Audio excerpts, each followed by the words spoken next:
Hey, everybody. Welcome, welcome, welcome. So glad to be here with all of you tonight. Should be a fun stream, great conversation tonight. So hit the like button, hit the subscribe button, hit the notifications bell. We are going to have a great stream tonight. It's going to be a lot of fun. I'm going to have fun doing something I probably do too much of. Maybe I don't do enough of. There's difference of opinion about what I'm going to do tonight for the opening remarks, but you'll have to make up your own mind. Here we go. Century. I say that the century on which we are entering can be and must be the century of the common man. A radical redistribution of economic power. I mean, we know that racism is just a byproduct of capitalism. Everything would be all right if everything was put back in the hands of the people. We need a government that will make sure Americans are taken care of and organize the economy to serve the people, not the profits of a wealthy few. We now have the techniques and the resources to get rid of poverty. We got to start getting out there with the people. Get out of the movement and get to the masses. We need a government of action.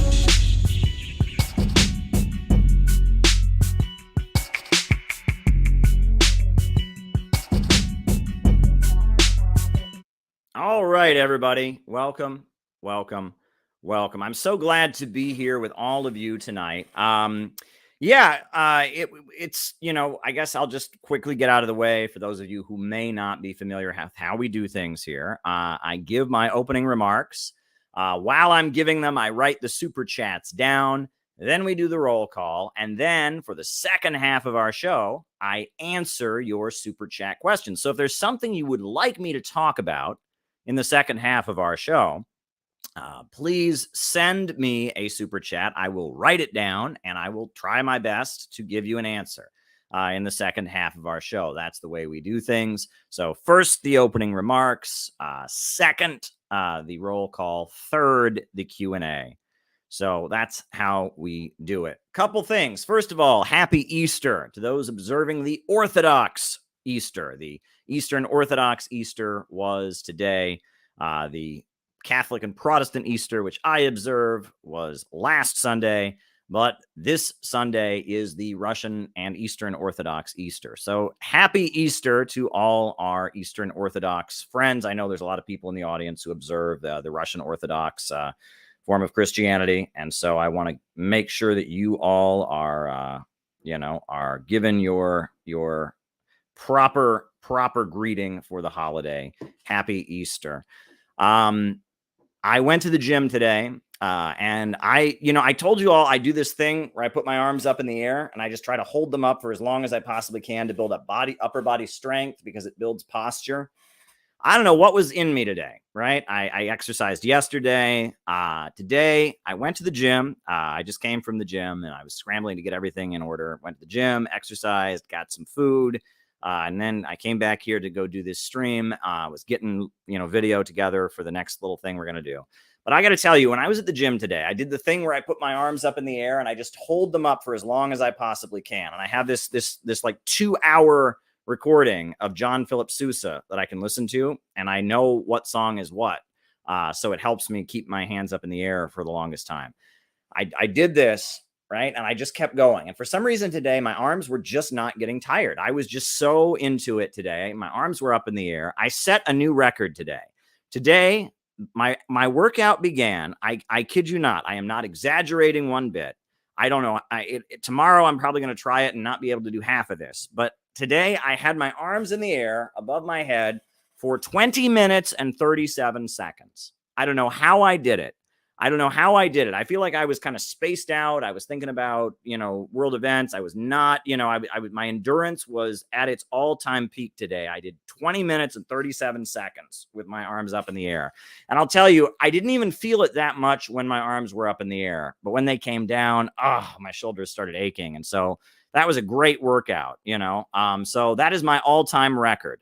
I have never done more than 15 minutes before. So today, 20 minutes and 37 seconds, my arms were up in the air. That is a personal record for me.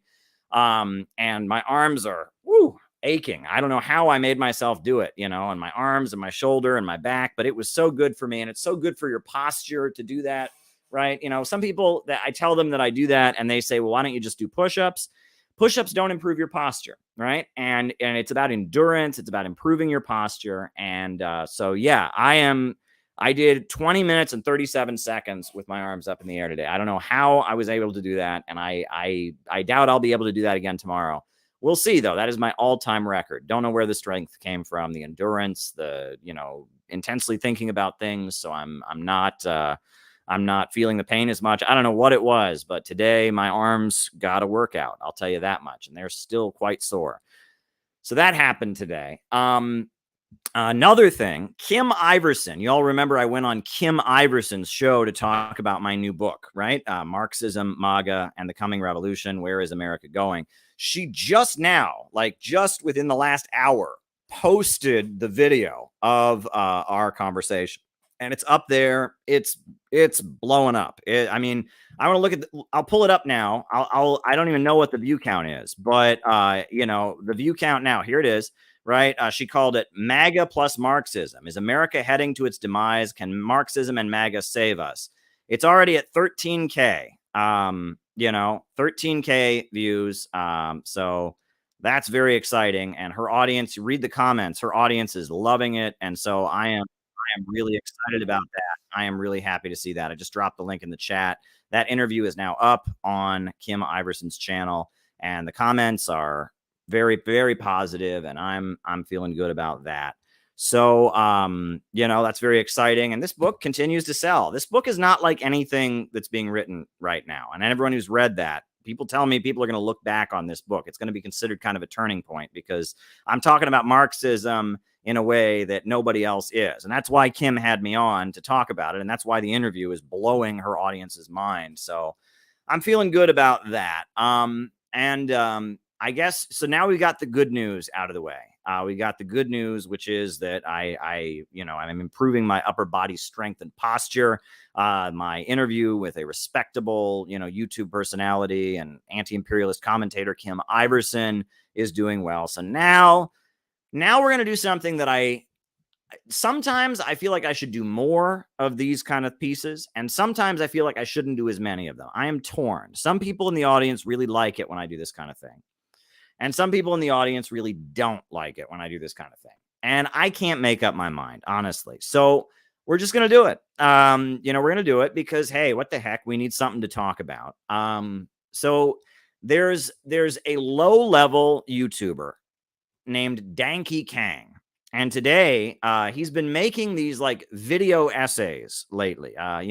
He was in the PC USA for a while, and he had some big childish blow up with Chris Halali, and so he's not in the PC USA anymore. And he tried to start his own little tiny communist party for a while, and nobody joined it. And so now he's trying to be an ultra-Maoist. He's trying to be the new Jason Unruhe. He's got a crush on the Maoist guerrillas of the Philippines, the ones that are really anti-China and are targeting Chinese apparatus. And so now he thinks he's an ultra-Maoist. And so he's been making these video essays as an ultra-Maoist. He's the new wannabe Jason Unruhe. And of course, to get attention for himself, he's going to try to, attack people that, the algorithms are also attacking. The U.S. imperialists are also trying to demonize me and trying to demonize CPI. And they've really gone out of their way to target us. So he is a low principled person, and he sees the imperialists targeting somebody, and he thinks, oh, maybe I can get a boost from Bill Gates and all of that. Maybe the imperialists who hate China and hate Russia will give me a boost if I attack Marxists who defend China and defend Russia, and he's just not a principled person. He's not really anti-imperialist. He just is an internet LARPer. And so he decided to take a swing at patriotic socialism, which isn't a thing because socialism has always been patriotic. And we're going to get into that later. But so I have some highlights of the video that was made by Mr. Danky Kang, and we're going to react to it because he has absolutely no idea what he's talking about. But the saddest thing about this is he didn't even write this. You can tell because the way he reads it, it's I am reading a script written for me by someone who is much smarter than I am. I mean, it's the most sad thing I've ever seen. I mean, it's embarrassing, right? I get on here, I'm just talking to you all, right? But he's on there. He has a script with all of these like ultra-Maoist buzzwords in it about, you know, settler nationalism and dogmato revisionism and blah, blah, blah. And these are words he doesn't understand. He doesn't know what these words mean. Somebody else wrote it for him. And he can't even pretend that it's his own words. He's not even a very good actor. He is reading a script written by the leaders of the ultra-Maoist cult that supports U.S. imperialism against China. And he is reading the script, and it's so sad. It is so goddamn sad. And I'm watching this piece, and I'm just watching this, and it reminds me of Jason Unruh. It's very similar. But he reveals a lot of things about his personality that are just sad. You know, and it's like, this guy wants to be Vosh. This guy wants to be Thought Slime. This guy wants to be, he wants to be one of the big bread tubers, but he's not good enough to be that, right? And so today we're actually going to do him a huge favor because we're going to talk about him on this video. More people are going to watch me talking about him than will actually watch this video, right? I mean, his YouTube channel is very small and tiny. So actually we're doing Danky a huge favor. So Danky really, like, you know, you should be thanking me, Danky. This is more attention than you're going to get from internet communists and you've ever gotten. Like, this is a huge favor we're doing for you. I am gonna rip your ridiculous video to shreds here. And it's honestly helping you. And that's sad. And that's why I don't like to do these kind of things very often, because it's like I'm just giving attention to somebody. I'm just giving attention to somebody. Right. And it's kind of like that's what he wants. Right. He wants me to like get into a back and forth. Right. And, you know, he's juvenile. I only felt like replying to some of it, but he gets into all kinds of personal petty attacks because he's a juvenile person. He's not a mature person. And that comes across in the video. I'm not going to respond to childish ad hominems, you know, and insults on members of our organization and such. I'm going to focus on the political content, and we're going to talk about why he doesn't know what he's talking about, and how embarrassing this is. And the fact that, the people who wrote this script for him and gave him the script, you know, to read against Caleb Maupin, who is a fascist and a white supremacist pretending to be a commie. The person who gave him this script, they should be very worried about him. Right. And, you know, I hate to do them a favor, too, because I'm basically alerting his bosses, his handlers, the leaders of his new organization where he's trying to be an ultra-Maoist or whatever. Like, they should also be worried about this guy, you know, because I don't think he's going to be the most trustworthy spokesman, as you will see in the video. So I got a couple clips from the video, and we're just gonna go over his little. I mean, this is what he thinks he's got us. I mean, he's got us. Oh man, and you listen to the voice while he's reading his script. I mean, he just thinks he's got us. I mean, we're never going to recover from this video. I mean, we'll never recover from this attack. But here we go. Of the patriotic socialist movement in the United States have their roots in the mistaken line of the CPUSA under Earl Browder during the 1940s. Browder, a revisionist, had aspirations to ideologically unite Marxism-Leninism with American patriotism. The uncanny and mismatched marriage of American settler nationalism with the internationalism of the communist movement. False. I mean, right there, he has no clue what he's talking about. I have right here in my hand Earl Browder's book, Tehran, Our Path in War and Peace, the book for which Earl Browder was expelled from the Communist Party. Earl Browder, his revisionism was not advocating patriotism. The whole Communist Party was doing that. Every major Communist Party in the world did that. That was part of the Popular Front strategy. Georgy Dimitrov said that the communist parties of the world needed to promote anti-fascist patriotism. That was the line of the entire Communist International, was to promote anti-fascist patriotism. Earl Browder dissolved the Communist Party and changed it to the Communist Political Association. And he said the United States was not imperialist anymore. He advocated that the Soviet Union and the United States merge into one country that would have the best elements of both systems, He said that there should no longer be strikes because employers and employees should unite in democratic anti-fascism. Earl Browder's revisionism was not about patriotism. All communists in the 1930s were patriotic. So he has no clue what he's talking about. That right there shows you that he's clueless. William Z. Foster was patriotic, and after Earl Browder got kicked out of being the leader of the Communist Party for the positions in this book, the Communist Party was still patriotic, right? Go read Twilight of World Capitalism, published after they expelled Earl Browder for being a revisionist. This book by William Z. Foster is also patriotic, and it says that communists are the true patriots. The idea that Earl Browder invented patriotic socialism or invented patriotism is utterly ridiculous. Earl Browder dissolved the Communist Party. Earl Browder said there shouldn't be any more strikes. Earl Browder said the USA and the Soviet Union should combine into one country. That's not the essence of what Earl Browder's revisionism was. All communists during the 1930s, all communists were patriotic because that was part of the popular front line. That was part of the mobilization of anti-fascism. Georgy Dimitrov, who I quote in my new book, took the position of Georgy Dimitrov, the head of the Communist International, the anti-fascist hero of Bulgaria who became the leader of socialist Bulgaria. In 1935, the entire global communist movement was told to be patriotic by Georgy Dimitrov. And I have the quotes in my new book. I'll even read you, right? So he has no idea. Let's say, oh, well, there was this one guy who was patriotic. He was Earl Browder. He was bad. No, the whole communist movement was patriotic in the 1930s. I will read you what Georgy Dimitrov, the head of the Communist International, said, right? Georgy Dimitrov said, the fascists are rummaging through the entire history of every nation so as to be able to pose as the heirs and continuers of all that was exalted and heroic in the past, while all that was degrading or offensive to the national sentiments of the people, they make use of as weapons against the enemies of fascism. Communists who suppose that all of this has nothing to do with the working class voluntarily relinquish to the fascist falsifiers all that is valuable in the historical past of the nation in order that the fascists may bamboozle the masses.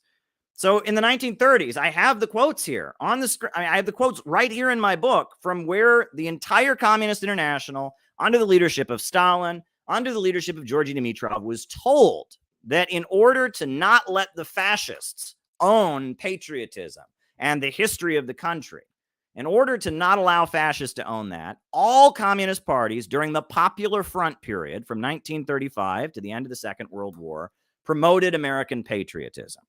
So right there, when he tries to say it's just Earl Browder, he has no clue. He's never read Earl Browder. I've got Earl Browder's book here in front of me, right? And I know why Earl Browder was expelled. I've got William Z. Foster and his book repudiating Earl Browder, and it's still patriotic. So right there, the first fact that he's got in there, where he says he thinks he knows where quote-unquote patriotic socialism came from, he doesn't know what he's talking about. So that's just the first thing there, right? I mean, that he's clueless. He has absolutely no clue what he's talking about.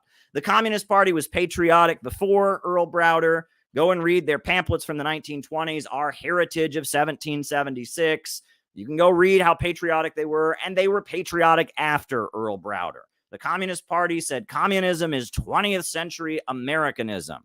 Like, he has no clue what he's talking about. And it drives me crazy. Like, I've actually studied the life of Earl Browder. I've got biographies of Earl Browder up here. I've studied William Z. Foster, who was the guy who overthrew Earl Browder. I actually know this history because I'm actually serious about it. I'm not a teenage LARPer on the internet. So just right there, like, oh, well, all patriotic socialism was invented by Earl Browder. Wrong. It was invented by Georgy Dimitrov, and it was the line of the entire global communist movement as led by Stalin.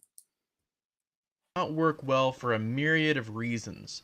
Most importantly, because it sought to gloss over the inherent issues. Wait. It didn't work well. It didn't work well, right?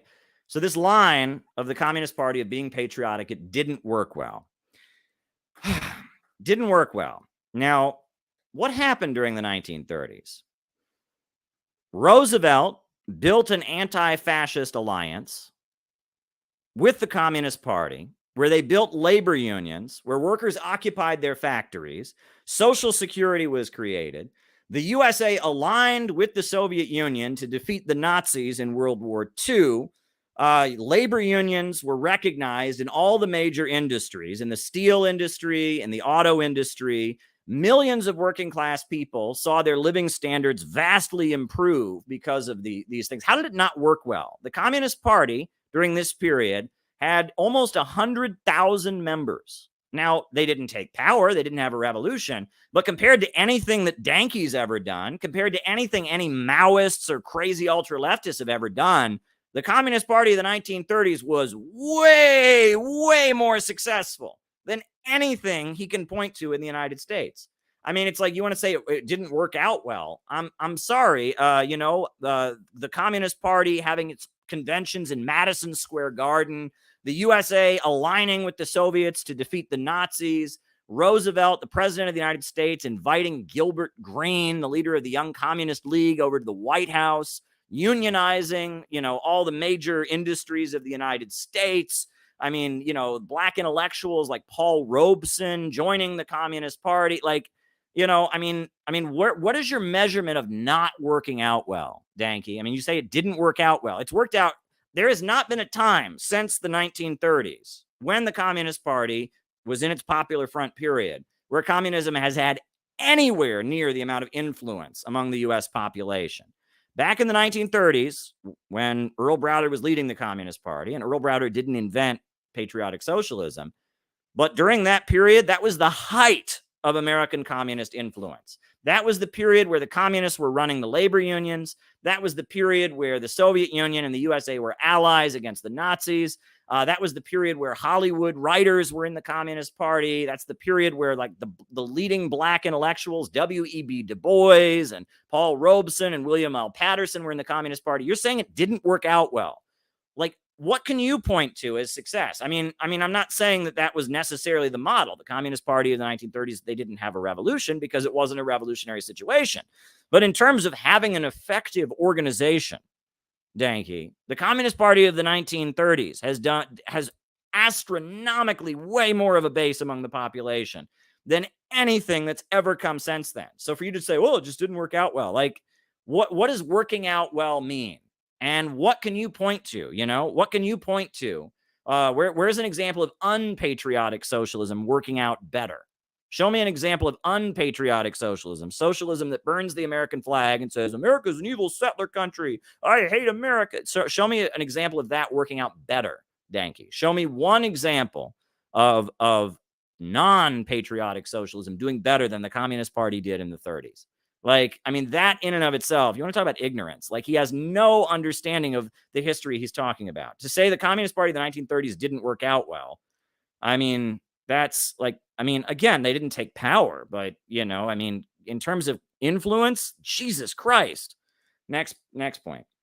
Holding the United States as a settler colonial project, and the implication that in order to be a communist, one must also be an American patriot. This confusing line was supported by numerous cherry-picked and out-of-context quotes from Stalin, and after Browder, many of these quotes, as well as quotes from Chairman Mao, are often cited to support this line.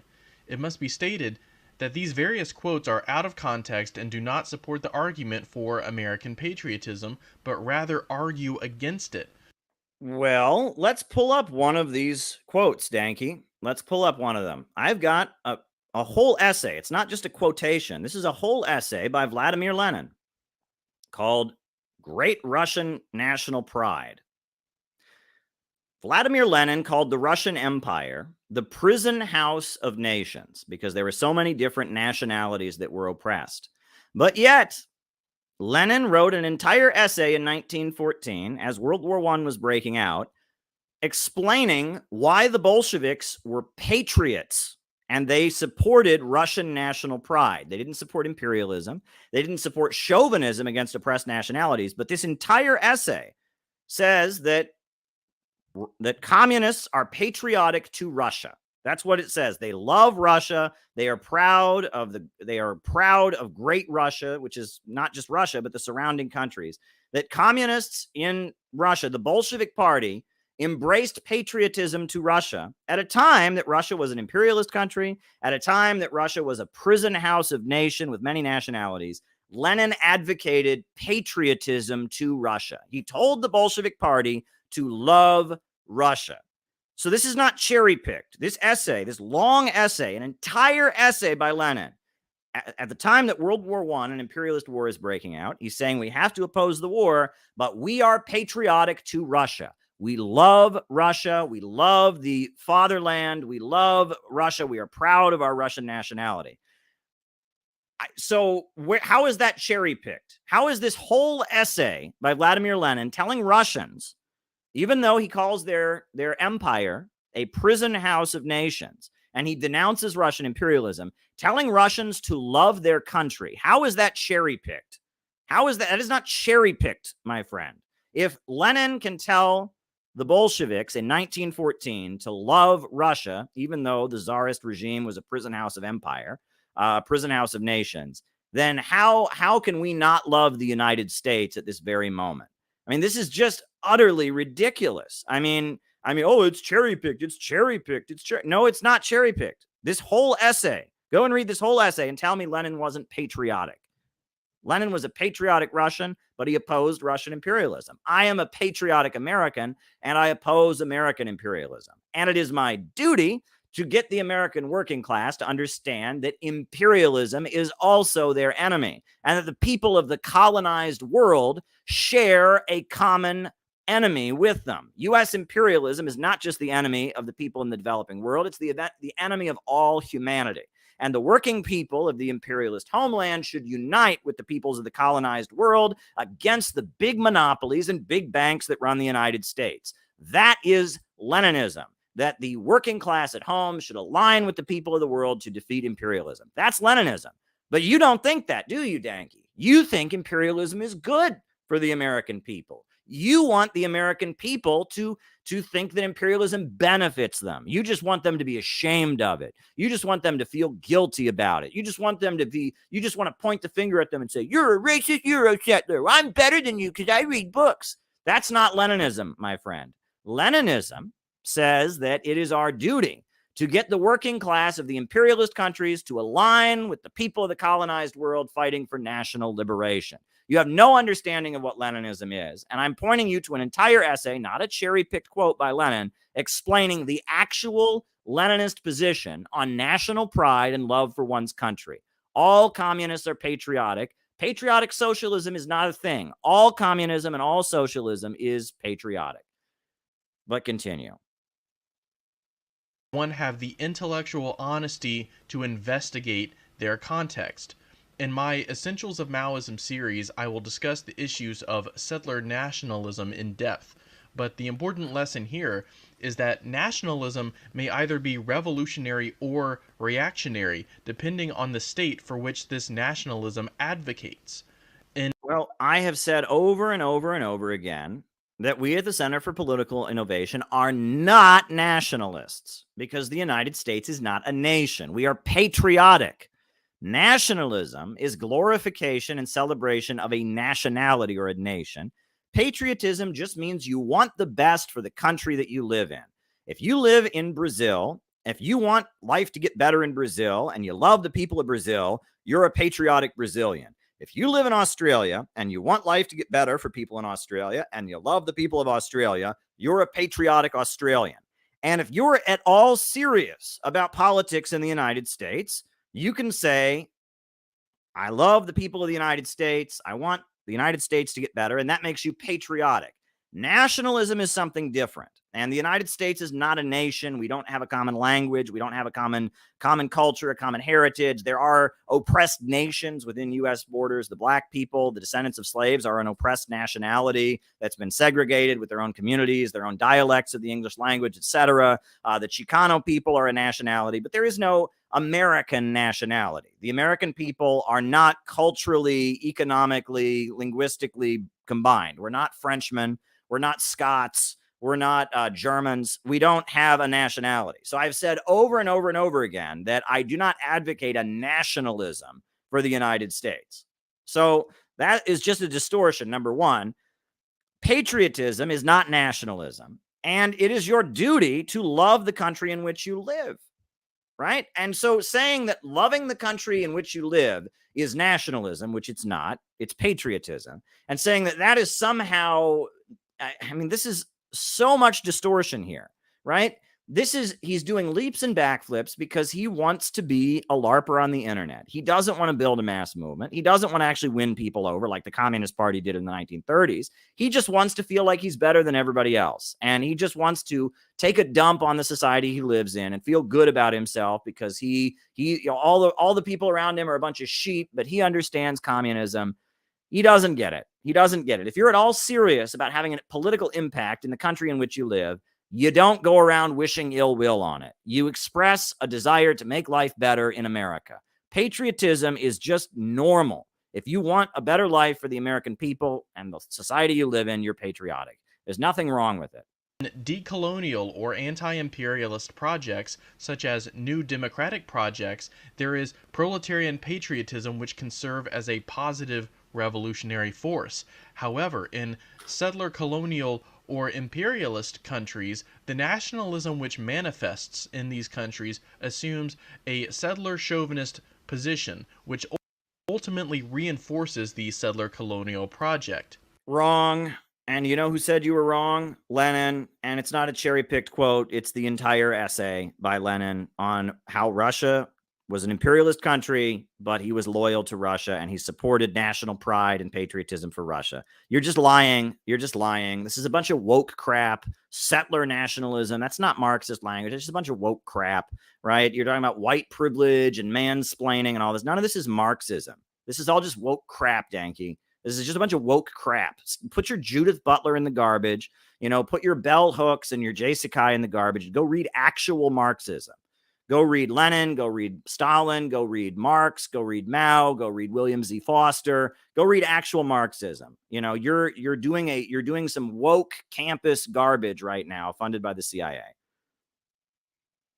To cherry pick quotes from the figureheads of Marxism, not cherry picked, whole essays, and dogmatically apply their line out of context and without not out of context, it's entire essays. Sufficient investigation is a... Yeah, I have actually done the sufficient investigation because I read the whole Lenin essay about why Lenin said that Russians should be patriotic to Russia, even though it was imperialist. So I actually have done the investigation. You haven't. You're just doing this woke thing, and you're not actually learning about the Marxist tradition. Specific type of revisionism, dogmato-revisionism.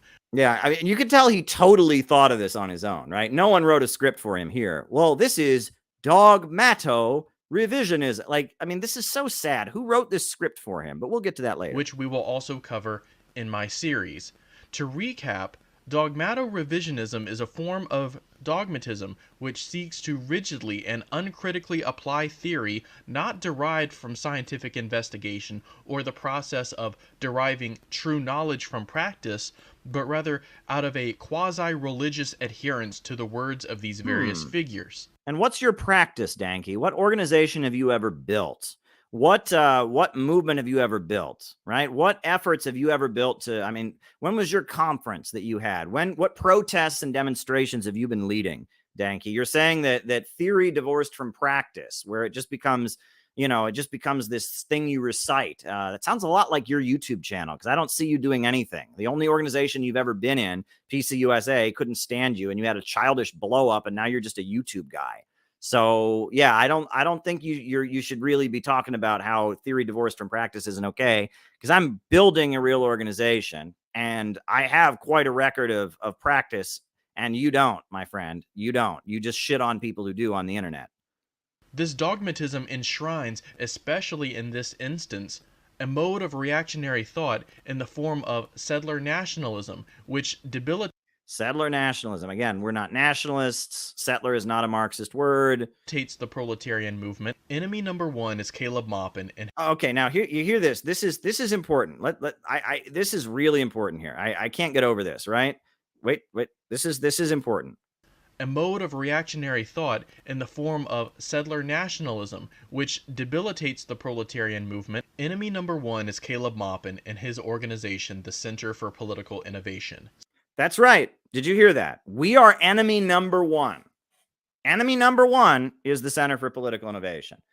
Enemy number one is not U.S. imperialism. Enemy number one is not the U.S. state. Enemy number one is not the FBI. Enemy number one is not the people trying to start a new world war against Russia. Enemy number one is not AOC. Enemy number one is not BreadTube. Enemy number one is not even Republicans and real right-wingers, right? It's not real fascists, real white supremacists. No, no, no. Enemy number one is yours truly, right? Can you think of somebody who is more chronically online and delusional than this kind of person? We're about to have a new world war. The government is talking about passing the Restrict Act, which would basically take away all of our privacy. The FBI is storming into the homes of black revolutionaries, pointing guns in their faces and calling them Russian agents. But enemy number one is me. I'm the biggest threat right now. This is the whole communist movement should focus on fighting me and the Center for Political Innovation. Can anyone be more stupid, right? Even I am a very egotistical person, I will admit, but even I don't think I'm that goddamn important. Like what universe does this person live in where the focus should be on fighting me? That's what he said. Enemy number one is Caleb Maupin and the Center for Political Innovation. Number one, right? The Ku Klux Klan, the FBI, the U.S. imperialists are all behind me. I, Caleb Maupin, am enemy number one. That's who we should be fighting. Some guy with a YouTube channel and a socialist group that puts on conferences, right? The RT reporter guy. That's who we should be fighting right now. You want to talk about someone who's not in touch with reality. You want to talk about somebody who is completely, chronically online, has absolutely, people don't know who I am, right? Dude, go outside, touch grass, talk to the people in your neighborhood and say to them, are you for Caleb Maupin or against him? They won't know who I am, my friend. Outside of like leftist internet spaces, people have no clue who I am. My YouTube channel only has 26,000 followers, my friend. I am not enemy number one. If I'm enemy number one, like, what universe do you live in? Isn't this sad? I mean, he has to be like, has he ever talked to like real people before? I mean, does he just sit on his computer all day long? To think that I and CPI, I mean, as much as I love the work that we do and we're growing and we're doing great work and we're having great conferences, but we're enemy number one. Like, if you're a Marxist organizer in the United States, your focus should be on opposing me and the Center for Political Innovation. That's the focus. Not on opposing AOC, not on opposing, the U.S. government, not on opposing the Republicans, the Democrats, on me. Like, that is so sad. That is so sad. So sad. That is just unbelievably sad. He lives in a universe, in his mind, I am the greatest evil, not the FBI, not the U.S. imperialists, not the Pentagon. Me. I am enemy number one. Enemy number one is us. And as much as I think we're a very, very important person, wow.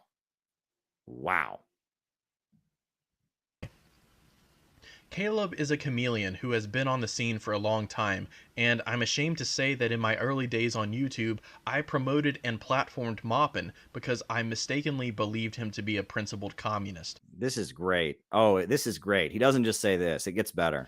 Now, let it be stated for the record as clearly as possible that I... Not enough to say that. No, he's got to continue. Wholeheartedly denounce the Maupinites with every fiber of my being. With every fiber in his being. And every breath I can muster. With every breath he can muster. Maupin is a threat. Now, let's play that again, right? In case you had any questions about this. Promoted and platformed Maupin. This is great. Innovation, CPI. Caleb is a chameleon who has been on the scene for a long time, and I'm ashamed to say... He's ashamed to say it. ...that in my early days on YouTube... That in his early days on YouTube... I promoted and platformed... He promoted and platformed. Maupin because I mistakenly You mistakenly believed him to be a principled He's so sorry. communist. Now, let it be stated for the record as clearly as possible that I wholeheartedly denounce he wholeheartedly the Maupinites with every fiber of my in his being. This is so pathetic. Oh my God. Dude, I went on your podcast once. You are so scared of being canceled. That is the most pathetic, sad thing I've ever seen. I only talked to, I thought he was good, but I disenounce and disavow with every fiber in my body. But please, I have nothing to do with, please don't cancel me. I'm scared. No, I have nothing to do with him. Like, it is the most childish thing I've ever seen. This guy is pathetic. He could say, I had him on my show, but now I think he's wrong. I had him on my show one time. I didn't agree with him. Oh, no, I disavow with every fiber in my being. I'm so scared. Please like me. Please don't cancel me. Guys, I have nothing to do with that other guy. Please like me. It's the most childish. This guy is really weak. I mean, that is like the ultimate, like, groveling, begging for forgiveness. I talked to Caleb once. I'm sorry, guys. Please. I mean, it's just pathetic. I mean, it's one of the saddest things I've ever seen. This guy, I mean, all you'd have to do is say, I had Caleb on my podcast one time. That's all you'd have to do. But he's so scared, and he's so weak, and he's so fragile. Folks, I just want to tell you this, right? Anybody who will do this, if you ever see anything like this from somebody you know, if there's somebody in your life and you see them talking this way about somebody, run.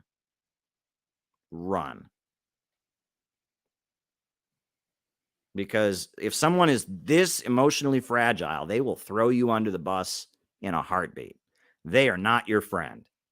The second anyone suggests anything negative about you or you get any negative attention on social media, they are going to throw you under the bus in a heartbeat. They have no loyalty, no fiber. And those people who wrote that script for him should take note of that. I've never met this person. I went on his podcast one time, and he is literally begging for forgiveness. And with every fiber in his body, he's so sorry for ever having talked to me. I mean, it's like anyone who does this is not your friend. All right? That is what a traitor sounds like. That is what a pathetic, weak person sounds like. You don't want anyone, if anyone joins CPI and I find out they've been talking that way about anything, I mean, I'm going to hold them in extreme suspicion. I'll just tell you that much. Because anybody who is this easily intimidated out of backing away from somebody. I mean, he's practically on his knees begging for forgiveness that I went on his podcast once. If anyone's that weak and emotionally fragile, I mean, he doesn't have the moral courage to just say, well, I disagree with Caleb. Yeah, he came on my podcast once. I just disagree with him. This is a very weak person with no strength whatsoever. I mean, this guy is a completely fragile, broken person with no self-esteem, no moral courage, no pride, no self-respect. I mean, it's really sad to see him display himself like this, right? All he would have to do if he wanted to break with me is say, yeah, I used to like Caleb. I don't like him anymore. That's all he owes anybody. But he's so scared and he's so desperate to please the people who might cyberbully him. Oh my God. I mean, all the people who are writing his scripts for him, whoever these neo-Maoists are that are helping him write these crazy, stupid videos, he's probably going to do that to you. The second they get any negative attention or bad press, the second someone calls them transphobic, he's going to do the same thing to you. This is the kind of person you don't want in any organization. If someone's that pathetic and weak, you don't want them in your group.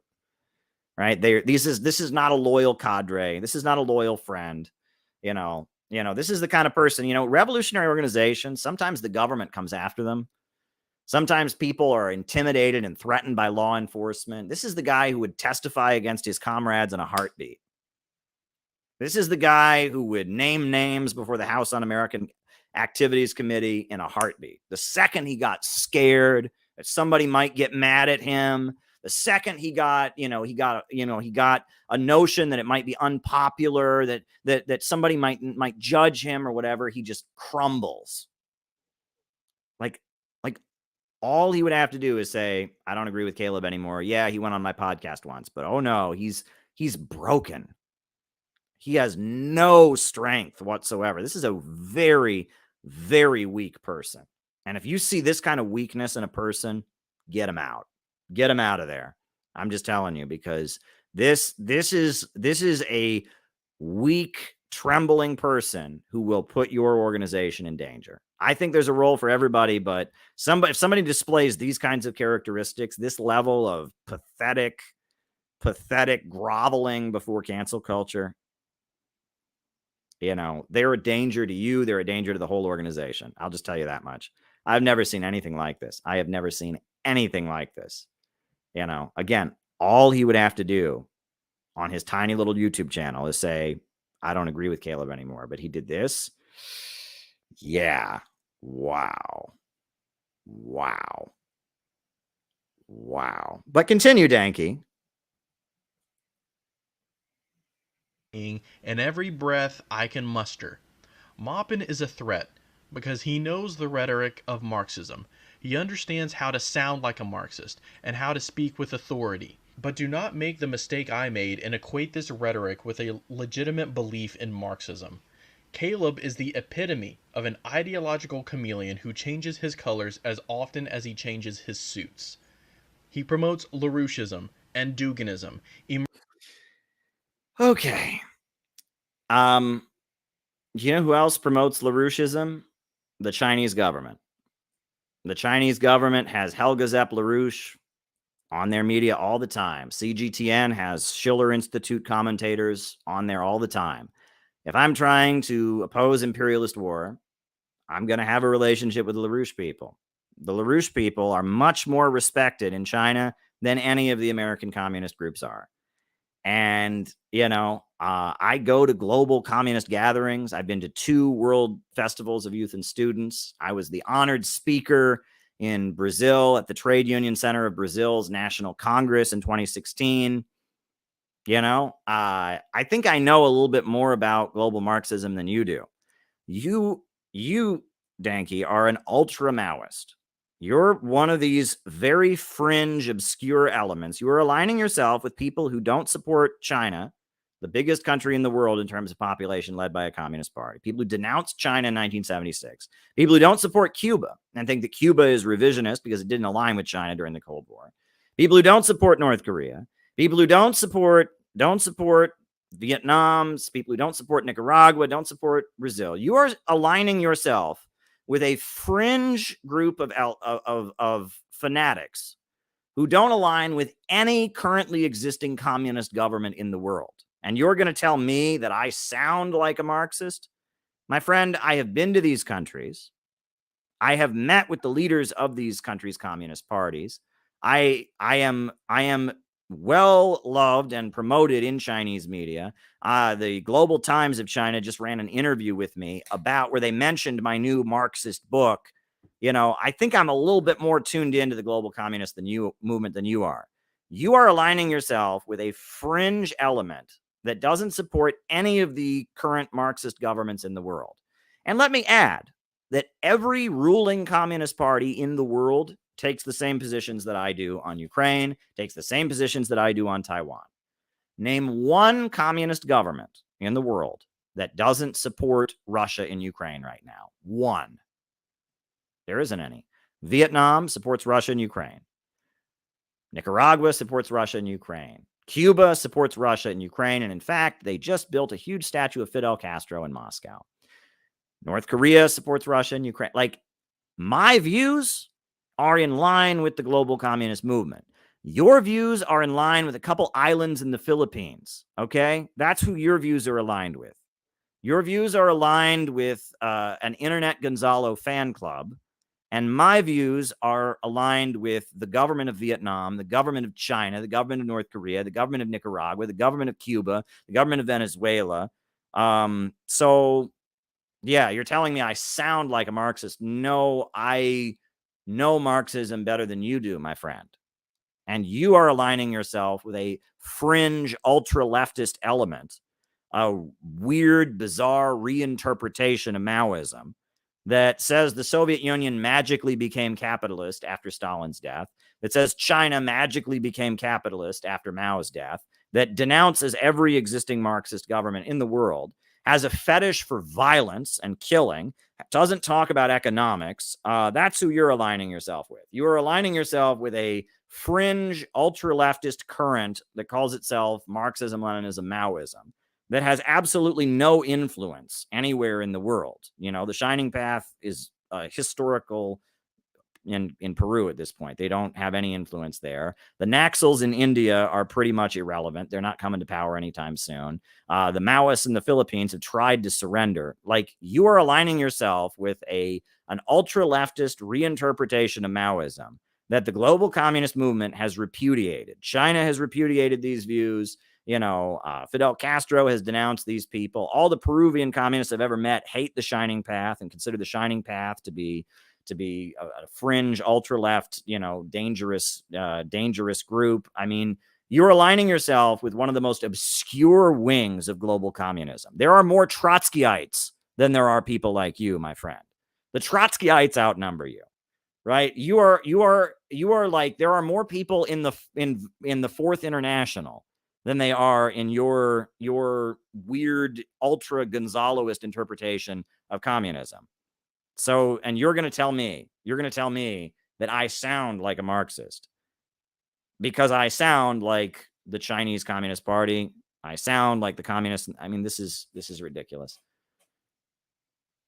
With a reactionary populism and rampant settler nationalism. He's given I've many times said I'm not a nationalist, explained that before. Critical interviews to a fascist. It was a debate. That was a debate I did with Cultured Thug. Do you know what debate means? It wasn't an interview. It was a debate with Cultured Thug. It was a debate in which we argued a lot, and we argued back and forth. That wasn't an uncritical interview. Let's go pull up the video right now. It's called Debate. The name of the video is a debate. Do you know what debate means, Danky? Debate is when you argue against somebody. And it's not when you argue, you agree with them. It was not an uncritical interview. It was a debate. So he's just lying right there. He's trying to present what was clearly a debate as an uncritical interview. And I will link you in the chat. I will actually link this video, and you'll see that it was called a debate. It was an argument between us. It was not an uncritical interview. So he's just lying right there. He is lying, but I'll link that to you in the chat later. I had a debate with a fascist named Cultured Thug, a TERF named Jody Brar of the notoriously horrible Communist Party of Great. Well, hold up. I want to, for some reason the video is being slow there. I wanted him to show Jody Brar of the notoriously horrible Communist Party of Great Britain, Marxist-Leninist. Can you see that? Now, he dismissed the leader of one of the biggest communist parties in Britain, who I had the amazing opportunity of just spending time with in DC. She was our guest speaker, our guest of honor at our conference. She is the leader, the vice chair of one of the biggest communist parties in Britain. And all he says is she's a TERF. Like, he takes one position that she takes on the trans issue. He takes a slur for that position that's been invented by liberal trans rights synthetic leftists, right? Who are the crazy cancel culture, bread tube kind of people. And he said he makes it sound like this woman has been to Gaza. You realize this, Danky? She's gone to Gaza to stand with the Palestinians. This woman was key in organizing solidarity with Libya and Gaddafi. This woman was, Jyoti is utterly amazing. This is one of the most amazing revolutionary communist leaders we have in the world today. And you're just like, oh, she's a TERF. It's like you are just such a chronically online cancel culture loser. Like, I mean, that would be like, I mean, it's like, what if I had shaken hands with Dr. Martin Luther King Jr.? Would be like, Caleb once shook hands with a Zionist named Martin Luther King Jr. I mean, it's like, put aside the transgender argument. Like, all Jyoti is to you, this amazing Marxist-Leninist leader of the big communist parties. She is literally the founder of the World Anti-Imperialist Platform. She leads a coalition of communist parties that includes the Venezuelan United Socialist Party, that includes the Korean Workers' Party, and all kinds of communist parties around the world. She is the chair of a global communist alliance, the World Anti-Imperialist Platform. And all you can say about her is, well, she's a TERF. She's a TERF. And because that's the thing. All you are, Danke, is a chronically online person.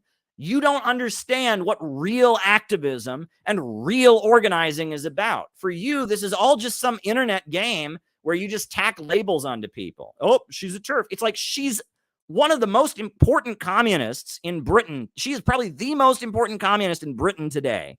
She's one of the most important communist leaders internationally. She's the head of the World Anti-Imperialist Platform. She was key in supporting Libya. She was key in supporting the Palestinians. I mean, she was just like a keynote speaker in Venezuela at a huge conference of the World Anti-Imperialist Platform of Communist Parties. Like, this is a really important communist around the world who's the leader of a real organization that organizes real people. And it's like, well, she's a TERF. She's a TERF. It's like, Danke, you have no clue what real organizing or real activism is about. You're just a chronically online person. And it's like, and then you're trying to say I'm not a Marxist. Jyoti talks to me. She doesn't talk to you. I mean, if anything, me having the vice chair of the Communist Party of Great Britain, Marxist-Leninist, regularly on my YouTube channel is a pretty solid confirmation that I'm more of a Marxist. And you're claiming I'm not. I'm a chameleon who changes. I mean, this is utterly ridiculous. And appeared alongside Alexander Dugin and a myriad of fascists at a conference where Maupin ranted against identity politics. Yep. Russia is one of the main countries fighting U.S. imperialism today. The Communist Party is the second largest political party in the government. And the leading political scientist in Russia is a guy named Alexander Dugin, who started out in the Russian Communist Party. He eventually started the National Bolshevik Party, and then the National Bolshevik Party broke apart, and now he leads the Eurasian movement. And I have absolutely no shame about sitting next to him and talking about the confusion of the Western left. And again, Danke, if you're anti-imperialist, why would you bait me for associating with somebody who is a very important and respected thinker in an anti-imperialist country called Russia? Meanwhile, Danke, I don't know if you noticed this, but the Ukrainian Nazis, who were backed by the United States, murdered his daughter. They murdered his daughter. So you are basically aligning with the Ukrainian Nazis right now. They murdered his daughter. They've murdered other people who've worked with this guy. They think he was one of the main threats to the Ukrainian Nazis backed by the United States. And you are echoing them. And this notion that, oh my God, Dugin, you are basically repeating the line of the Ukrainian Nazis here who murdered his daughter. Like, and you call yourself an anti-imperialist? Oh, right. But you are aligned with the people that control like 2 islands in the Philippines and have gay marriage. I mean, this is so stupid. Used bad right-wing arguments against the left that would be right at home. And what were those arguments? And what were those arguments, Danke? Like, refute them. If they're bad arguments, why? I mean, let's hear your refutation. I want to hear your refutation of my arguments. I used bad right-wing arguments worthy of Fox News. Well, refute them. I want to hear about them. If they're bad arguments, take them apart, debate them, point to things I said in the speech that were not true, dissect what I said. Don't just bait me for saying it, right? If I'm wrong, show me where I'm wrong. I'm not hearing any refutation of my arguments. He doesn't refute my arguments anywhere. He just says, oh, they're bad right-wing. And also, Danke, you said worthy of Fox News. Tucker Carlson is on Fox News. And you do realize Tucker Carlson is one of the only mainstream voices who will admit that the U.S. government blew up the Nord Stream 2 pipeline, right? Tucker Carlson is on Fox News, and Tucker Carlson is one of the only voices that is, open to speaking up for Julian Assange. So, yeah, that might be a burn like during the Bush years, but nowadays Fox News is way more anti-FBI, way more anti-war and anti-Pentagon than the liberals are. So me making arguments that might be on Fox News would mean I'm more anti-war and I'm more anti-FBI and I'm more anti-deep state. Like have you paid any attention to, or you don't care about the FBI? You don't care about the wars. You just care about doing this woke. You care about who's a TERF and who's not. That's what you care about. You care about who's checked the right boxes for trans rights. You don't really care about Julian Assange, right? You don't really care about the FBI. You don't really care about the police state. You don't care about World War III. You just care about being a woke progressive, right? You care about calling people Euro settlers. That's what you care about. Oh boy. His revisionism and right opportunism behind a thin veneer of... Wait a second. I thought I wasn't a Marxist. I mean, a revisionist is a Marxist who's just kind of deviated from the line. I thought I was a chameleon just pretending to be a Marxist. Well, now I'm just a revisionist Marxist. You need to make up your mind there. So am I a Marxist who's a revisionist, or am I a fascist pretending to be a Marxist? Yeah, I mean, he can't make up his mind. Browderist rhetoric and pseudo... Not Browderist. Oh my God, he's never read Browder. Marxist dogmato revisionism. He cites his movementist participation in Occupy Wall Street, his shout-out from Nicolas Maduro, and his handshake from Daniel Ortega as credentials, and uses these instances as a bludgeon to silence his opposition, who... Oh yeah, no one ever speaks against me. There's not like huge videos on the internet. I use my... What is it? He says my participation in Occupy Wall Street, my shout out from Maduro, and my handshake with Daniel Ortega to silence all my opponents. Well, first of all, my opponents are not silenced. There is smears and lies about me all over the internet. My opponents are out there everywhere. Also, though, why is that a bad thing? Right? I mean, I was arrested at Occupy Wall Street in the protests. I have the respect of the leader of Venezuela, a socialist country. I also have the respect of Nicaragua, a socialist country. But I think I've done a lot more than that. I risked my life on a ship trying to bring medical aid to Yemen. Did you notice that? And I created an international incident, and there was a phone conversation where John Kerry talked to Javid Zarif, the Iranian foreign minister, and they mentioned my name, and they were angry that I was the only American on a ship from the Red Crescent Society trying to bring aid to the people of Yemen. Oh, but I'm a Nazi, right? You fucking idiot. Right. I mean, I risked my life on a ship to Yemen. I almost get killed. Right. The port I'm supposed to go to gets blown up. Right. But I don't know anything. Right. I am the keynote speaker at the conference of the entire trade union movement of Brazil. All the trade unions of Brazil are united into one federation called the Trade Union Center. And they invited me, an American Marxist, to be their speaker about oil price manipulation. But, I don't know. I mean, it's like my resume as an actual Marxist who is respected in the actual Marxist world, in countries like China and Vietnam and Venezuela and Cuba and Nicaragua, not by stupid little islands in the Philippines and not by Maoist rebel news fans, but by like real communist governments in the world, is actually quite massive. And that gives me the authority to know what I'm talking about. And you don't think any of that's an argument. And that's the other thing about this. It's like there's no understanding that like organizing real people. It's like when he says the Communist Party of the 1930s didn't work out very well. It's like he has no concept of actually doing any real organizing, building any real organization, getting any real shit done. For him, it's all just this internet word game.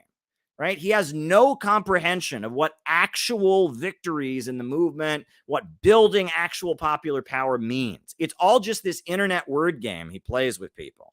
Right? And it's like he can't understand why me doing real shit, being connected to real governments, being involved in real mass movements would matter. I mean, it's like he can't understand why that would mean anything. Right? It's like, well, I mean, it's like he can't comprehend that. It's like he thinks, the fact that I've done a lot of real shit. I've spent a lot of time in Iran. I made a documentary about Iran. I went to Ferguson. I made a whole documentary about the Ferguson uprising where I interviewed people. When I was in Cleveland, I video recorded an act of police brutality against 2 black high school students, and they got acquitted in court because of my fucking video. right? You know, and you want to go along with the people trying to tell people I'm a neo-Nazi, right? I have done more to fight racism, more to stand in solidarity with colonized people around the world, more to support existing socialist governments than you could ever dream of. And you don't even, it doesn't comprehend anything to you. You think, well, I read the right books. I know the right words. You know, I mean, it's like you have no clue what you're talking about, my friend. You know, I have done more to stand in solidarity against oppression, to challenge the low-wage police state, to build an organization. And because I'm doing real shit and aligned with real governments and real mass movements, because I've been arrested, because I'm trying to build an organization and hold a community of people together, I have been more viciously targeted than you could ever imagine, my friend. I can't even describe, you know, if you talk about the kind of things they've done to me, digging into my personal life and all of this, right? And all you've got is, he talked to a turf. Like, you are unbelievable. You have no clue what any of this actually means. This is real shit.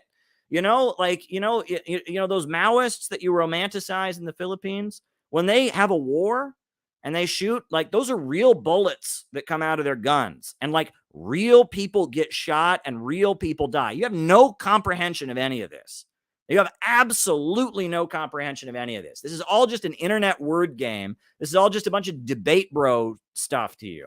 And you sit there and you're just like, well, actually, it's a revisionist, a dogmatist. It's like, you have no clue. And it doesn't occur to you why it might matter that I'm doing real shit and getting real shit done and connected to real people. None of that matters to you. I mean, it's like that right there. And then who do I silence? Like, no one. I'm not silencing anyone. Smears and lies about me are everywhere. I have no ability to silence people. If I could silence people, things would look a lot different. You know, YouTube and the algorithms are rigged to tell dirty, nasty lies about me. And you're repeating those dirty, nasty lies, and you think somehow you're being silenced. You are basically repeating the Vosh line against me at this point, right? You realize that. You are agreeing with Vosh. You're agreeing with Destiny. You're agreeing with some of the biggest YouTubers on the internet in calling me a Nazi, a white supremacist, a settler racist, or whatever. And you think you're being silenced. I mean, that would be like, an American having a rally to support Ukraine and claiming somehow they're being silenced. Wow. That's like hating what you're doing against me right now is the equivalent of hating Vladimir Putin, in Kiev right now. I mean, it's like, unbelievable. And you're being silenced. Who's silencing you, Dank? I want to hear who's silencing you. Universally asserts are CIA-funded Malthusian degrowthers, ultra-left, and radical liberal bread tubers. Well, actually, those are three different things, right? So, first things first, Malthusianism and degrowth is the idea that we should reduce consumption.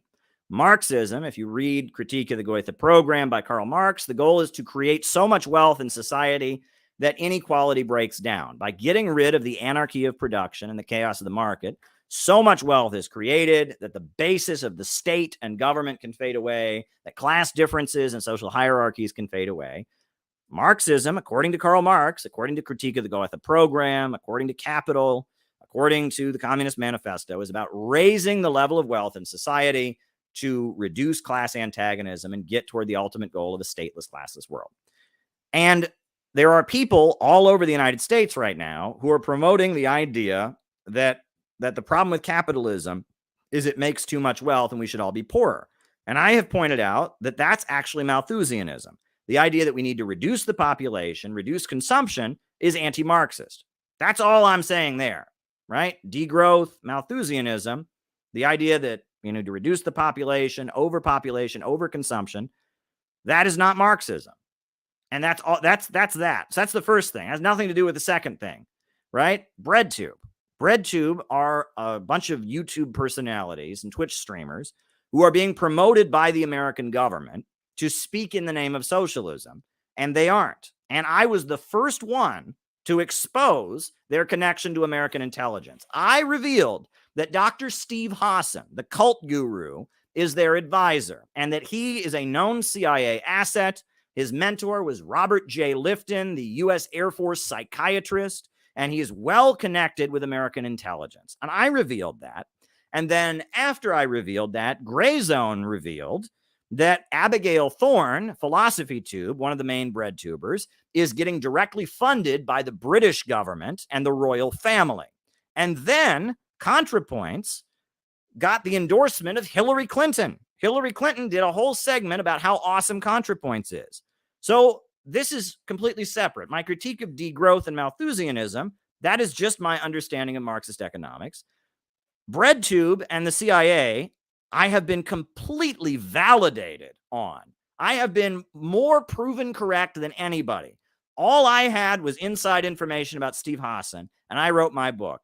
And then Gray Zone got receipts about British intelligence, and then the icing on the cake was ContraPoints getting endorsed and hugged by Hillary Clinton. I have been more proven correct than anybody. So the fact that you would bait me on that and think that that's the same thing as the degrowth, that's not the same thing at all. That's a completely different thing, but I was completely validated on that. I was completely validated on that. 100%. Everyone admits I was right now, right? Everybody admits that I was proven correct. I was completely proven correct. Gray Zone has validated me. Hillary Clinton has validated me. We now know what I said. BreadTube serves imperialism. And I didn't even completely lay out the allegation. People were like, oh, he said BreadTube CIA. I didn't exactly say that in the book. I said they're probably being backed by a faction within our deep state. And nobody has ever been proven as right as I was. I mean, I was completely validated. And there's even a stream where, what's his name? That kid who was big in the BreadTube universe, the ex-alt-right kid. I can't even remember. Oh, Caleb Kane, where he says, well, it's not just Steve Hassan. He says, I only talked to Steve Hassan a few times. There's this whole network of exiting extremism and deprogrammers that Steve Hassan is connected to that's very tied in with the CIA. There's a clip where they're trying to like own me, and they admit, oh, it's not just Steve Hassan. There's this whole network of ex-extremists who are tied in with BreadTube. Go and look at that clip where Caleb Kane says, oh, Caleb's not just right, he's 100% right. And they somehow think that that's a burn, right? Nobody has been more proven correct than I am on this point. I am beyond validated on this point. So the fact that he thinks that's a burn, he thinks somehow he's got me on this point. Like, I'm sorry, what I wrote, I had far less evidence than is out there now. Everybody knows I was right, to the point that the BreadTubers now joke about it, right? Abigail Thorne begins her videos by saying, I'm funded by George Soros, ha ha. They basically admit they're CIA now. They do segments with Hillary Clinton. I am the guy who blew the lid on BreadTube. And BreadTube are the biggest shills for U.S. imperialism there are.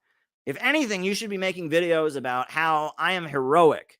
You should be making videos about how I'm right. And I exposed a big conspiracy against Marxism because the ruling class of the United States, the Steve Hassan wing of the deep state, MI6 and British intelligence, and now Hillary Clinton, they all came together.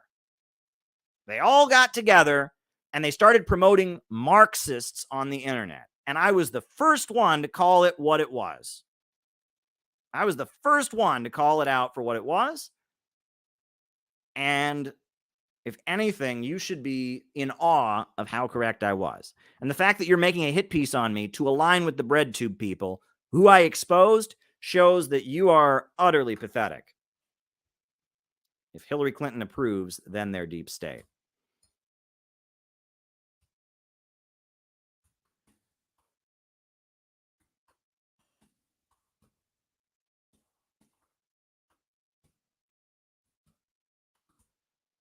But let's continue. And keep the super chats coming, folks. We're well into the show, but I got to have something to talk about in the second half. So there you go. All right. Continue.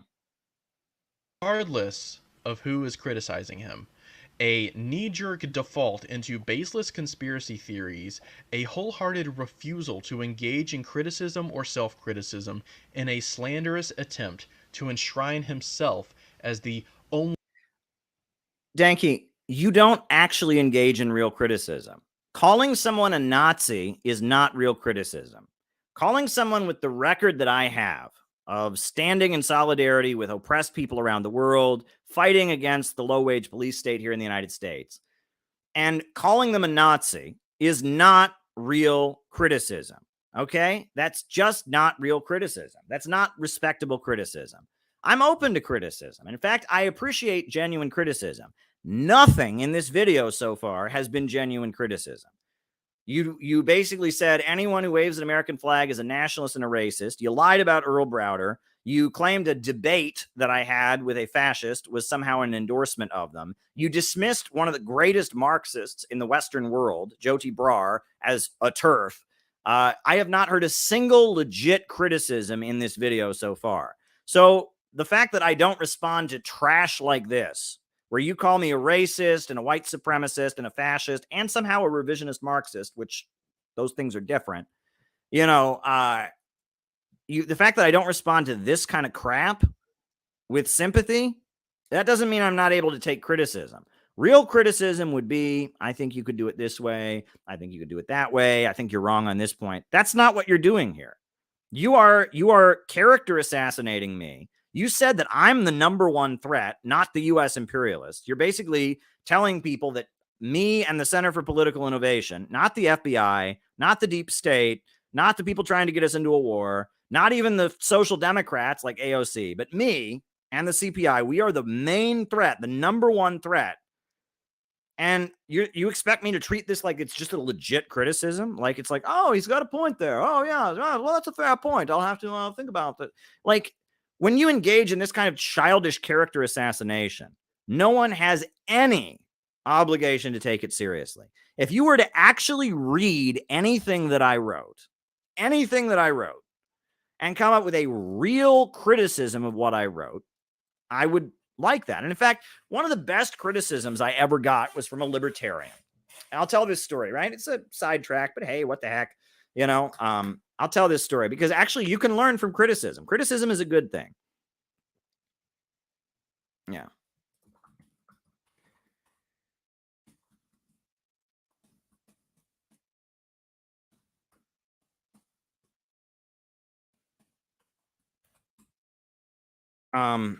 But you know, one time I wrote an article talking about how Russia and China both have heavily state-run economies, and they've had huge amounts of economic growth, and that this is an argument against the free market. Libertarians always tell us that only the free market can create economic growth.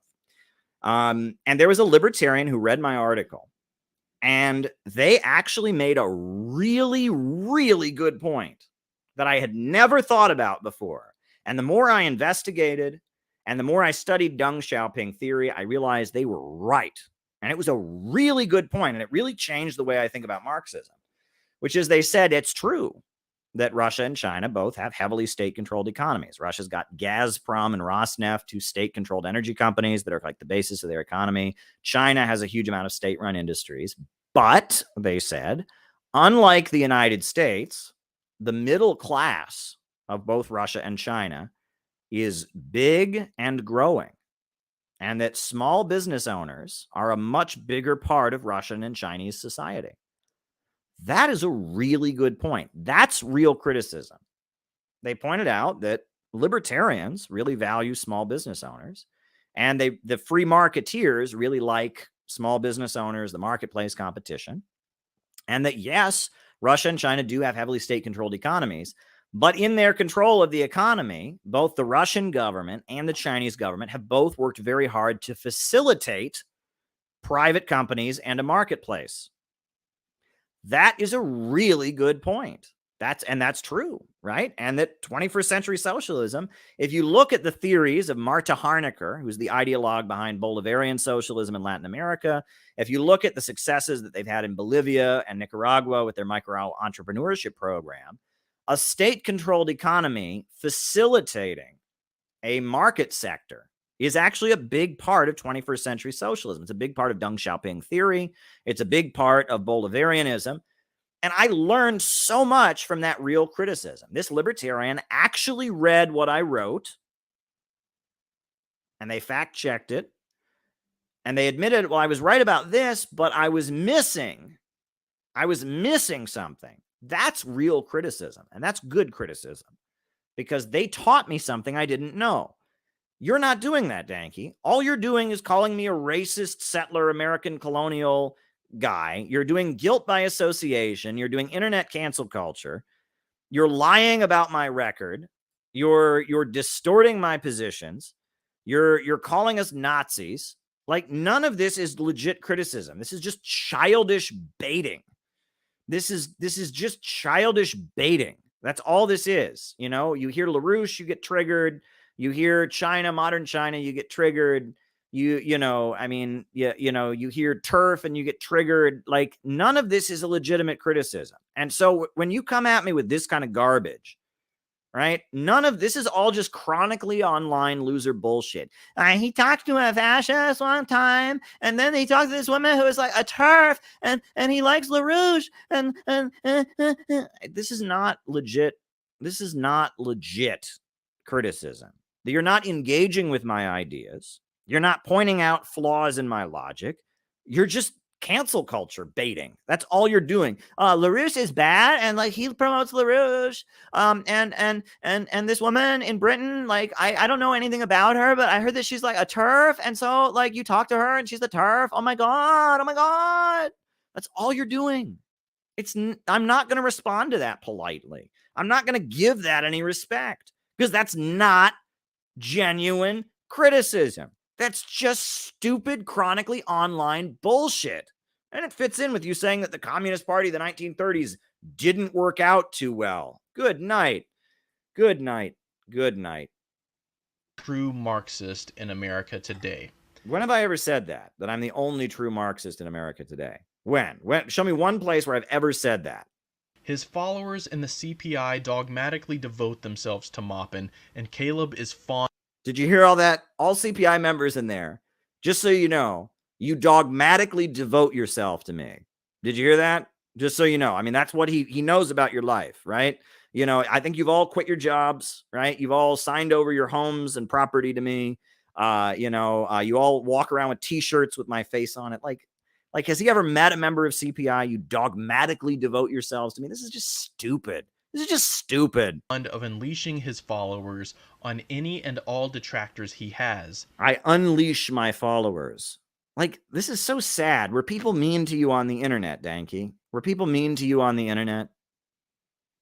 I unleash my followers. Were people mean to you on the internet, Danky? Like, I mean, yeah, I mean, that's right, Ryan. Go get him. Go get him. All right, all right. I mean, this is just, oh God, this is so sad. I unleash my followers. Like, dude, Danky, if you're going to do this, I'm just telling you this, Danky, right? I'm doing you a favor by doing this whole damn thing. And we'll talk about that later. But I'm going to tell you another thing, Danky. If you're going to do this and make videos about Marxism on the internet, you got to be able to deal with people being mean to you. You got to be able to deal with people canceling you, digging into your personal life, insulting you on an emotional and personal level. Look, I've been through hell. They have gone after my wife. They have gone into the details of my marriage. They have been so vicious and evil to me, and I'm still here. So if you're upset that somebody who likes me was unleashed on you to be mean to you on the internet, you're in the wrong business, my friend. You are in the wrong business. I mean, you're doing that whole like, oh, I had him on my podcast once. I'm sorry. Dude, like, I'm just telling you, it's only going to get worse from here. All right. I mean, if you can't handle CPI members arguing with you after you make videos like this, if you can't handle being able to say, yeah, I had Caleb on my podcast, but I don't agree with him anymore. I mean, if you are this pathetic as you revealed yourself to be throughout this video, I mean, this whole video just screams that people were mean to me on the internet. I'm not even going to show the Haas part, right? Haas can deal with the Haas part. That's really the Haas part. It's just a lot of, oh, people were mean to me on the internet. If I made a video every time people were mean to me on the internet and cried pathetically like this person, if every time somebody I used to work with has changed their views and didn't associate with me, I had to get on here and do a whole leap and backflip about, oh boy, this person really has no emotional strength. This is a really weak person, and he's setting himself up to be just hurt in a lot of ways. I mean, he should stop doing this. I mean, if he doesn't want to get hurt, he should join a real organization. He should join a real organization, build real events, have real protests.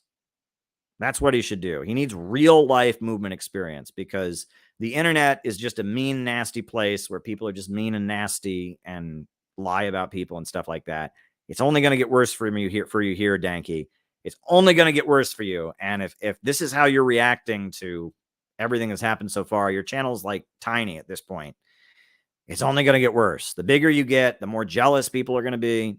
The bigger you get, the more people are going to see you as a competitor. The more people are going to tear you down. The more trolls are going to come to your channel. Like, dude, if this is how you're handling, you know, my fans disagreeing with you or people baiting you because I was on your podcast one time a long time ago, you're just going to break, my friend. You are just going to break psychologically. This is going to destroy you. You know, so I would try to find another way to make a contribution. In my personal experience, I tried to reach out to Maupin and constructively criticize his descent, or rather his unveiling, into Nazbol-style rhetoric. Okay, I want to point something out here. This is great, right? He's calling me a national Bolshevik, a white settler colonialist. Who is in this video? I mean, he shows me on the screen here, right? No, we'll just turn the sound off. Or we'll keep the sound on, right? This is perfect. Detractors he has. In my personal experience, I tried to reach out to Maupin and constructively criticize his dissent. That's me, right? He's criticizing my dissent, or rather his unveiling, into Nazbol-style rhetoric. Into Nazbol-style rhetoric. He's calling me a Nazi, a white supremacist. This is the Uhuru movement. This is a group of black revolutionaries who had their homes raided by the FBI. The FBI flew drones into their home, pointed guns in their faces, dragged them out of their homes at gunpoint, held them in handcuffs. And at our conference that happened just a week afterwards, we gave them a platform and we chanted no more raids, and we have done so much to highlight this case. And you sit on the internet and call us racist and call us Nazis. And at the very moment you're calling us Nazis, you are literally showing us on video doing more to support a group of black revolutionaries than you have ever done. There is not a single video on your YouTube channel, Danky, defending the Uhuru movement or calling out the FBI raids against them. Not a single one. And you are so non-self-aware. You show us doing more than you have ever done to fight racism, more than you have ever done to oppose the FBI and their attack on black revolutionaries. And you show a clip of that while you call us Nazis. Can you, this entire clip is just an argument for you having no idea what you are talking about. You're showing a clip of us standing in solidarity with black revolutionaries who got dragged out of their home with guns, accused of being Russian agents. And you're showing that we had the courage and the willingness to give them a platform at our conference, to stand in solidarity with them and get attacked for it.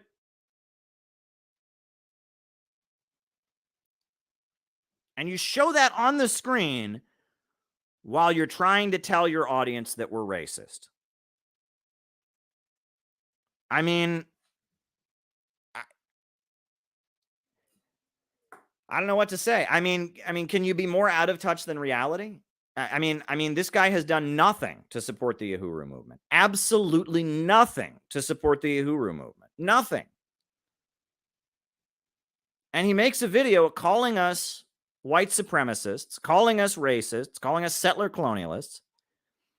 And at the very time he's calling us that, he shows video of us doing more to fight racism than he has ever done. If you want to talk about somebody who just is completely clueless, again, not a single video on his channel calling out the FBI for raiding these black revolutionaries' homes. Oh my God. Oh my God. And his reactionary populism. Yeah, that's reactionary populism right there. You know, John Brown and Fred Hampton and standing in support of the Uhuru movement. That is reactionary populism right there. I mean, that's what reactionaries always do. They support Fred Hampton. They stand in solidarity with black revolutionaries who get raided by the FBI. You can't make this up. This guy, it's like he doesn't even, did he watch this? Did he like think for a moment, like, if I'm going to call Caleb a white supremacist, maybe I shouldn't show a clip of him standing in solidarity with black people who I don't even have the fucking courage to stand in solidarity with? Summarized when he tried to equate the struggle for women's rights and LGBT rights as a culture war and not part of the class struggle. Needless. No. What I tweeted out, I made my tweet, and I said that if you're against gay marriage or against abortion, I might disagree with you, but you're still my comrade. That's what I tweeted out, because I am for abortion rights and I am for gay marriage being legal. But Muslims who are against those things, I will march in solidarity with you against for Palestine. You know, Catholics who are against those things, I will march in solidarity with you against the death penalty. Communists who think that homosexuality is bourgeois decadence, which many communist parties around the world believe, I will march in solidarity with you. Puerto Rican activists who think that abortion is genocide, and remember when Puerto Rican women had their tubes tied, I will march in solidarity with you. I tweeted that out. I tweeted out that if you're against abortion and against gay marriage, I might vehemently disagree with you, but you're still my comrade. And I was being canceled for it by people like Humanist Report, who is just a pathetic Joe Biden liberal. And they were all coming at me, all of them. All of liberal Twitter was piling on about what a bad person I was for being willing to work with Roman Catholics, for being willing to work with Muslims, for being willing to work with the Puerto Rican community, for, you know, and they were saying all kinds of stupid shit like, oh, of course a white man would say that, as if only white men are against abortion and gay marriage, right? Like no black person has ever opposed abortion or gay marriage. No Chicano person or Puerto Rican person. They were all dogpiling on me. And you saw a communist, a well-known communist, myself, being dogpiled by liberals. And you thought, now I could support the communist who's being dogpiled and canceled. That tweet was retweeted over 1,000 times. And they were all piling on to me. It was it was crazy because I've done a lot more controversial shit in my life. It was one of the most extreme cancels I've ever had. I have never been retweeted that many times. And they were just all jumping on there about what a bad person I was. And Danke saw this, and he saw a Russia Today reporter, TV network that's against U.S. imperialism. He saw the leader of a communist organization being piled on like this. And he then decided to attack me. And I don't respect that as legitimate. Of course I don't. I'm being canceled because I'm willing to stand in solidarity with Muslims for Palestine, even if they're against abortion and against gay marriage. I'm being canceled for being willing to work with Puerto Ricans who have the historical experience of white people trying to exterminate them and forcibly tying the tubes of their women. And so because of that, many Puerto Rican women are against abortion. I'm being canceled for willing to stand with priests and nuns who oppose the death penalty, but also oppose abortion and gay marriage because that's their Catholic faith. I'm being canceled for being willing to stand with the Nation of Islam, one of the most important black revolutionary organizations that also opposes abortion and gay marriage. I'm being canceled for being willing to work with oppressed people, even if they have views that are not approved by CNN. And they retweeted me like 1,000, 2,000 times. I mean, it was the biggest cancel I've ever got. And he saw this happening. And a lot of people reached out to me and were supporting me. You know, there were a lot of people. There's a great radio host in Chicago who reached out to me. That was great. There were all kinds of people reaching out to me and supporting me during that whole thing. But this guy, he claims to be a communist, and he saw the liberals attacking me for doing what any good communist would do and being willing to stand in solidarity with oppressed people, even if they don't have socially liberal views. And he decided to attack me. And he's surprised I didn't treat that as a legit point. I didn't go, oh, yes, Mr. Danke. Oh, we may disagree with each other, but I do consider that to be a good point, Mr. Danke. Oh, yes, I've got a good point. Oh, you made a decent point there. Perhaps I should throw oppressed people under the bus. You've got a good point there, sir. We may disagree with each other, but I shall defend to the death your right to say what you believe, sir. Like he expected me to respond that way. Like, again, this guy has no clue about what's going on in the real world, right? And again, he thinks he's a victim here, right? I mean, that's the other thing. I mean, it's like the pathetic, like, I'm really sorry for having Caleb on my podcast once. The pathetic apology that just wouldn't end. It just kept going, and with every fiber in his bone, he denounces and disavows. Oh my God, please don't forgive me for having Caleb on my podcast. And then, oh my God, Caleb unleashes his fans, and some of my fans were mean to him one time, and then now it's like, oh my God. And when he was, and then he's going over the time where I was being canceled for saying something that's completely defensible and completely principled. And I mean, this is sad. This is really, really sad. Anyway, we're almost done. I'll be dedicating an entire episode of Essentials of Maoism to destroying this line of thought. But the short... Yeah, that's right. Mao and all of his writings, like every page of the Red Book has something about the trans question in it. Every page of the Little Red Book is on the LGBT thing. I mean, this is so stupid. Essentials of Maoism. And he's going to talk about LGBT and why that's important. Dude, I hate to break it to you, but, I am for LGBT rights, but Mao was not, my friend. Maoist communist groups even were not. Some of the Maoist groups were some of the most notoriously homophobic communist groups in the left. The fact that even making a video called Essentials of Maoism, and it would focus on gay rights, shows you have absolutely no clue about what. Yeah, I mean, do you really think, did Mao take power on a platform of transgender surgeries? Did Mao take power on a platform of gay marriage? I mean, this is, oh man, I mean, I am for LGBT rights, 100%. I am against bullying. I was bullied on, I was the victim of anti-gay bullying, and, I sympathize, and I'm totally against any of the like shaming and degrading and attacks LGBT people face. But if you think that, if Mao were alive today in the United States, do you really think that he would be like, all right, we got to fight for trans surgery. We got to beat up TERFs. That's what Mao would do. If he was, do you think that's applying Mao's, mass line? Is that what Mao would do if he was alive today? To apply his mass line by going around beating up TERFs? Oh man. I mean, wow. Wow. Here is that right opportunist pseudo-Marxists will ignore identity politics and diminish it as a non-important culture war rather than recognize its...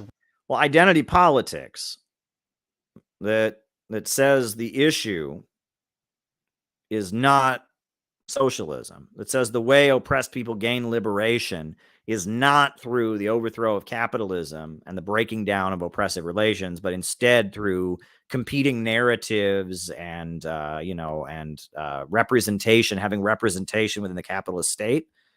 Saying that that's not the same as communism, that's completely legitimate. Identity politics, communists, let me school you here, my friend. Danke, communists want to overthrow capitalism. Identity politics means we want the CEOs of American capitalism to have more black people and women among them. So you can see how those kind of things are not compatible, right? Communists want the banks, factories, and industries to be organized to serve public good and not the profits of a wealthy few. That's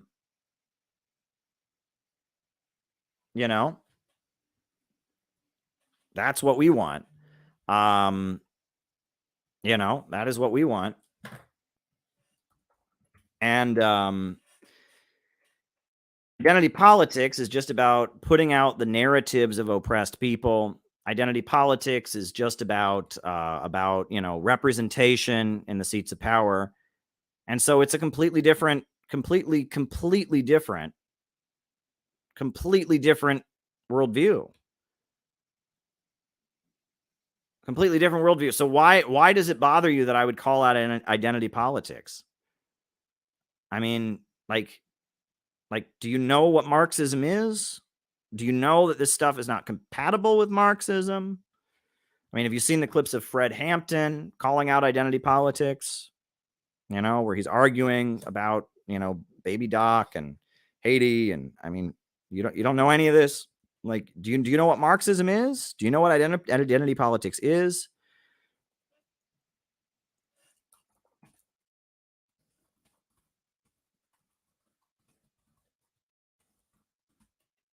I mean, anyway, it's sad, but anyway, he's almost done.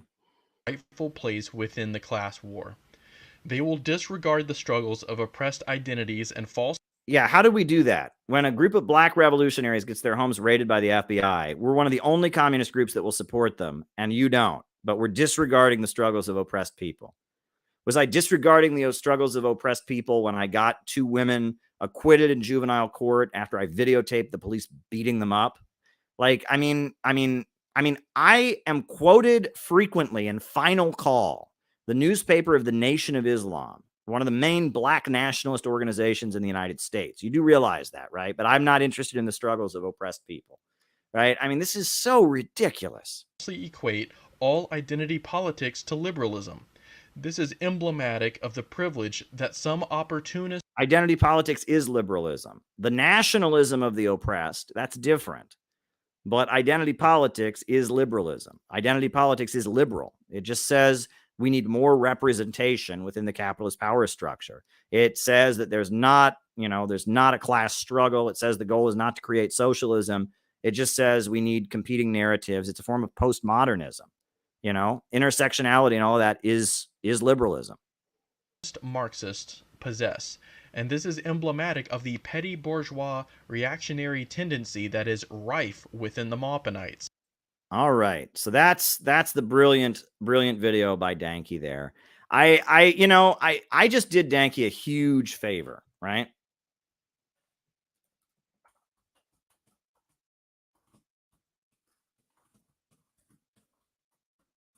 Just did Branky a huge favor, right? And that's why, I don't know if I should do more segments like this. I was not sure if I should do this segment or not, but I decided to do it, right? And Danke, you owe me for this, buddy.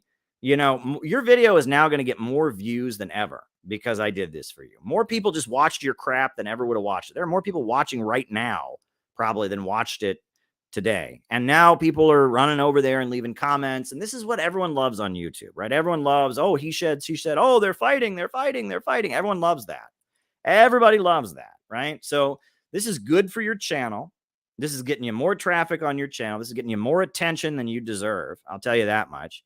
But at the end of the day, like, the reason I had you on here is you're great. You're a great example because this is every single criticism I have from so-called communists is on this level. There was not one criticism of any position I actually take. He said flags are racist. Earl Browder, and he doesn't know anything about Earl Browder. He said we don't care about black people while showing video of us standing in solidarity with black people that he doesn't stand in solidarity with. He's got nothing. It's like that. There's no substance to any of that. It's just internet cancel culture, childish bullshit. That's all that was, and that's most of the criticism I get is like that. It has no substance whatsoever. It's just bullshit, right? I mean, that whole video, that was 6 minutes. I showed you the 6 minutes where he talks about me in this video. It's all just bullshit. Like, that's it, right? And I didn't waste time about Haas. Haas can defend himself. He can talk about himself, right? I didn't talk. It's all just bullshit, right? There is not a single legit criticism there. He's triggered by flags. He's triggered by LaRouche. He doesn't like modern China. That's all he's got. That's it. That's all these people have, right? That's all they've got. People were mean to him on the internet. He's really, really, really sorry for having me on his podcast. He didn't know. And he cries. He's like almost breaks down into tears about having me on his podcast. Like, that's all he's got. And that's all the criticisms of me, But I really want people to think about what I said earlier, because what this video was, this was a display of emotional weakness. That's really what this was. I mean, the pathetic apology for having had me on his podcast once. He couldn't just say, I had him on once, but we don't agree anymore. No, he had to do this. He had to put on sackcloth and whip himself for having spoken to me. And then 3 times he brought up that people were mean to him on the internet. This is a display of emotional weakness. I don't want people in my organization to be weak. If you're working with me, I want you to be strong. I want you to be able to withstand criticism. I want you to be able to withstand being attacked. I want you to be able to withstand people lying about you. Folks, before I end my opening remarks for tonight and we get to the roll call, because we're heading towards 2 hours here. This has been a long opening remarks because it got me talking, right? And that's why it's good to do these kind of things, right? It gives me something to talk about, right? But I would encourage you, right? Just my advice, right? You don't have to listen to me, but if you want to read a book that will teach you about the mindset of a revolutionary, the mindset of someone who is opposed to the status quo, the mindset of somebody who wants to live a moral life and sacrifice for a cause that's higher than themselves, endure persecution, build a movement, I would encourage you to go read the New Testament of the Bible. That's what I would encourage you to go read. Go read the New Testament of the Bible, because, not enough people read it nowadays. Go read the New Testament. Go read the Gospels. Go read Matthew, Mark, Luke, and John. And you will read the account of a revolutionary who organized against the Roman Empire, who built a movement that has endured for well over 2,000 years, who had a message that has struck chords with people all across the planet. And read the words of Jesus. Read the words that he says to his followers, because Jesus was not telling his followers it's going to be a walk in the park. And he was not telling his followers everyone's going to like you. Jesus was saying to his followers, get ready to be canceled, get ready to be persecuted, get ready to have your family cut you off, get ready to lose everything you own, get ready to be hated by society. But it's going to be worth it in the end, because you're going to be doing what is right. So, I encourage you. I'm always telling you different books. Last night I was talking about Anna Louise Strong and William Z. Foster and all the different writers who've influenced me, Sam Marcy and LaRouche and Nelson Peary. But I think that the New Testament of the Bible is a foundational text. If you should read that if you haven't read the other stuff, because in order to really get what it's all about, in order to understand the mindset that gave birth to all of this, you really need to go read the New Testament. It's not long, but go read the New Testament, right? I mean, that is a book that has been so influential for thousands of years. The New Testament of the Bible, the second part of the Bible. And go and read it, and understand what Jesus was about, and understand why it was that Friedrich Nietzsche said that socialism was just nothing but Christianity. In my new book, I quote this, right? In chapter 4 of my new book, I talk about this, right? I quote how philosophical irrationalism has become kind of the ruling ideology of Western society. And Friedrich Nietzsche equated communism with Christianity. And I'll just read to you. I mean, this Friedrich Nietzsche, who's the big influence on all these pro-imperialist thinkers, right? He was just as much against Christianity as he was against socialism, and he equated them with each other.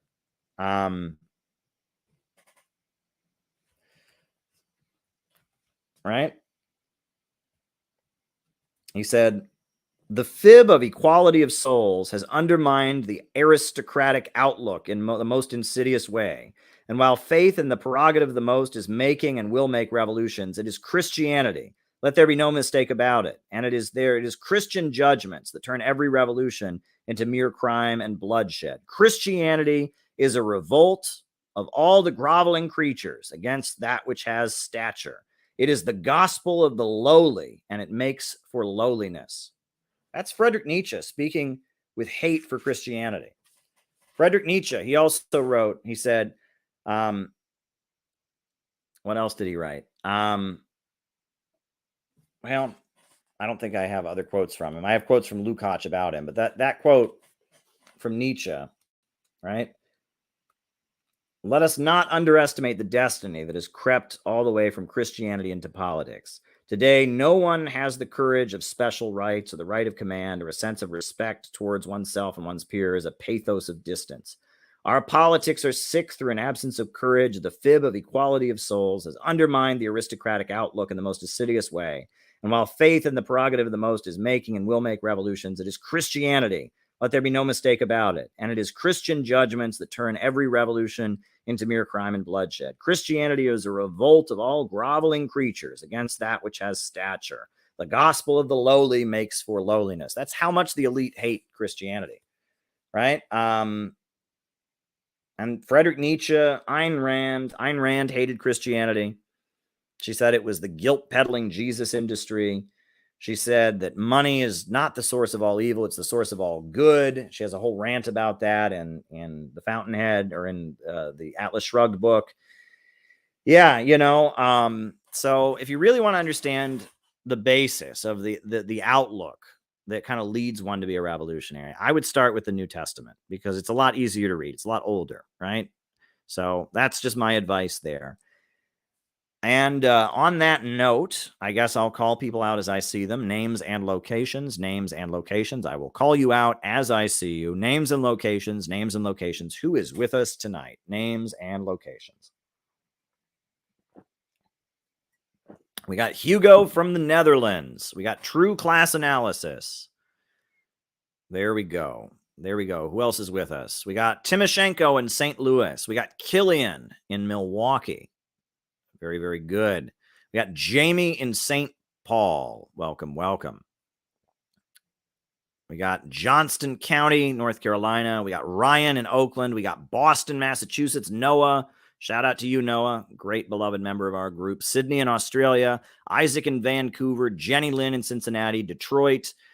Anthony, Che Guevara, Rupert in England, Temple City, California, Alex from Brazil, Bismuth in Milwaukee. Go subscribe to his channel. John McCarthy in Chicago. Shout out to you. Heidi in Edinburgh, Scotland. Patrick in Somerville, Massachusetts. Colin in Greensboro. San Antonio, Texas. Drew. Joe in South Jersey. Auckland, New Zealand. Zach in Seattle. Sanford, North Carolina. Mark from Mission, Texas. Charles from Zambia. Welcome. Bob Troy, New York. Montreal. Welcome, welcome, welcome. Welcome, welcome, welcome. Sage in Milwaukee. Shout out to you, Sage. Glad you're watching. Very, very good. Very, very good. Lori Spencer out in Oklahoma. Great stuff, Lori. Glad you're here. We love everything you do, Lori. Briggy in Pennsylvania says hi to John. Arizona is in the house. Ferris from Bromley, Kent, England. Welcome, Ferris. Podunk, Missouri, says Tyler. Christian in Bergen County. Kieran from San Diego is with us. Shout out to you, Kieran. Glad that you are with us. Welcome, welcome, welcome. Anybody else? Names and location. John Whitty is in Houston. Welcome, John. Welcome, welcome. Welcome, welcome. We got Mariah in North Carolina. Blessed are those who are persecuted for the sake of righteousness. We got Leslie in Queensland. Good stuff. We got Phil in Miami, Florida. Welcome, Phil. Welcome, Phil. Welcome, welcome, welcome. We got JFK is in Junior is in Brazil. Oh, very good. That's the QAnon thing, right? Right. We got Leslie in Queensland. We got Yo from Fayetteville, North Carolina. Welcome, Yo.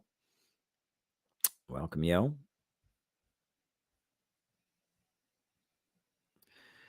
All righty.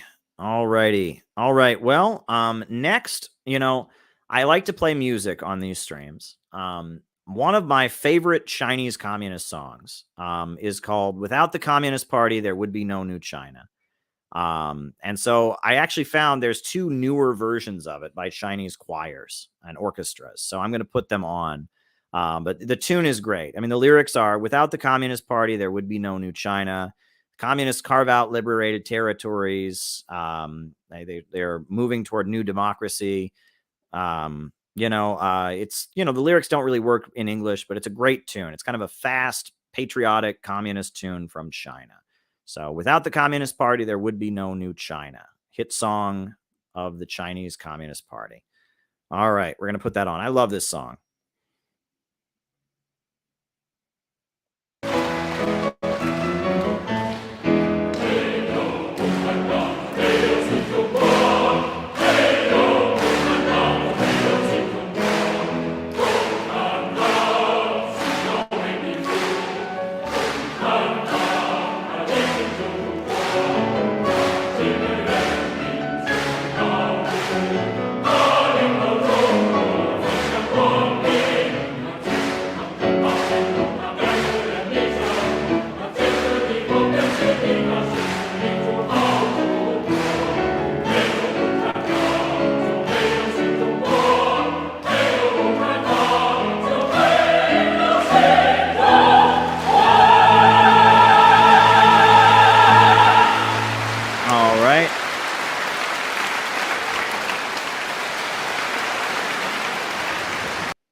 So that's one version of the song, and now we'll play another version of the song. And there's many different versions of this song. It's a popular Chinese communist anthem, right? Without the communists, there would be no new China. Here we go. Here's the next version.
Now that was particularly, look how they're standing in a field there. Now that's really important because it was the peasantry who made the Chinese Revolution. That's symbolic, right? They're representing the Chinese peasantry. right? They're representing the rural people. That's really neat. Like, they're supposed to be standing in a field because the peasants work the land, right? And that's what I'm trying to communicate to people, that I just wish people could understand. The reason the Chinese Communist Party was successful, the reason they were able to take power, is they understood the social forces in the country. And Mao wrote this very important essay that we have in our handbook. It's in our CPI, educational manual. We have the essay, the report from Hunan province, where basically Mao says there's a peasant uprising coming. The poor people, the people of the countryside, are going to rise up. They're going to revolt, and that we can capture the energy of the coming peasant uprising. We can capture that and turn it into revolution. The Chinese communists didn't just make the people rise up. The people were rising up anyway. But the Communist Party positioned themselves to give voice to those popular sentiments. That's Mao Zedong thought. That's the mass line. That's being a Marxist, right? And that's what people like this Danke guy don't understand, right? They have it in their head that, like, they're going to make the revolution. He's going to he's going to make the revolution by being so cool with his, like, airsoft gun or something. He doesn't understand the revolution is going to happen anyway. The uprising will happen among the population, but it'll be the communists that will give voice to it. They'll give an expression to sentiments that are already there. I use the analogy of a boulder rolling down a mountain. We don't make that boulder roll down the mountain, but we have the ability to nudge that boulder, and where it rolls, we have the ability to give expression to it, to give voice to it. And that the notion that we're going to make the boulder roll down the mountain, we're going to make the revolution. No, that is an ultra-leftism. That's not Marxism. That's Blanquism, right? That's Punchism. That's left adventurism. But it's going to happen anyway. That's the point. It's going to happen anyway. But the point is that we want it to happen in a way that we can guide it with our scientific knowledge and make it lead to something better. That's what we want, right? And that's what people don't get. But we'll do another version of this song, because this is, again, on different streams, I highlight different songs, different classic communist songs. So we have yet another version of the Without the Communist Party, There Would Be No New China song. We'll do that. But if anyone have more super chats, we don't have a very big list of super chats here. I've got 4 of them here. So if people anything else people want me to talk about in the second half of our show, please keep the super chats rolling in, because we still got, we're hitting 2 hours here, but we haven't started the second half really. We're just doing the music right now, but I need something to talk about in the second half of our show. So, we'll watch one more version. It's downloading as we speak. We'll do another version of this song. That one was pretty neat because they played The East is Red. I don't know if people saw that, but The East is Red. That is one of that was like the national anthem of China during the 1960s and 70s during the Cultural Revolution. They played that, but then they also played, then they started singing Without the Communist Party, There Would Be No New China. That was kind of poetic, and that was kind of a neat arrangement. But there you go. But yeah, the video's coming along. This next one should be another fun version of the song. But there you go. There you go. Yeah, but if anyone has any more super chats, I got like 4 of them to respond to here, but the more the better. Give me more to respond to. Good stuff. I'm sure Danke is seething right now, but he's also very happy about all the traffic his very small channel is suddenly getting. There you go, right? I did you a huge favor, Danke. You owe me. I did a huge favor for your channel, even though you're a jackass. So there you go. And that's why I wonder if I should do things like this. Why draw attention to people being jackasses? But sometimes, you got to have content, right? And that got me talking about a lot of things that are very important, right? I mean, that's the point of a polemic. The point of a polemic is you learn something. And I taught my audience something. And that's what my debate with Jason on Ruhe, I was trying to teach my audience something. Jason just wanted to have a silly personal slap fight. And I was like, let's make this an educational debate. But anyway, here's the next song.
righty.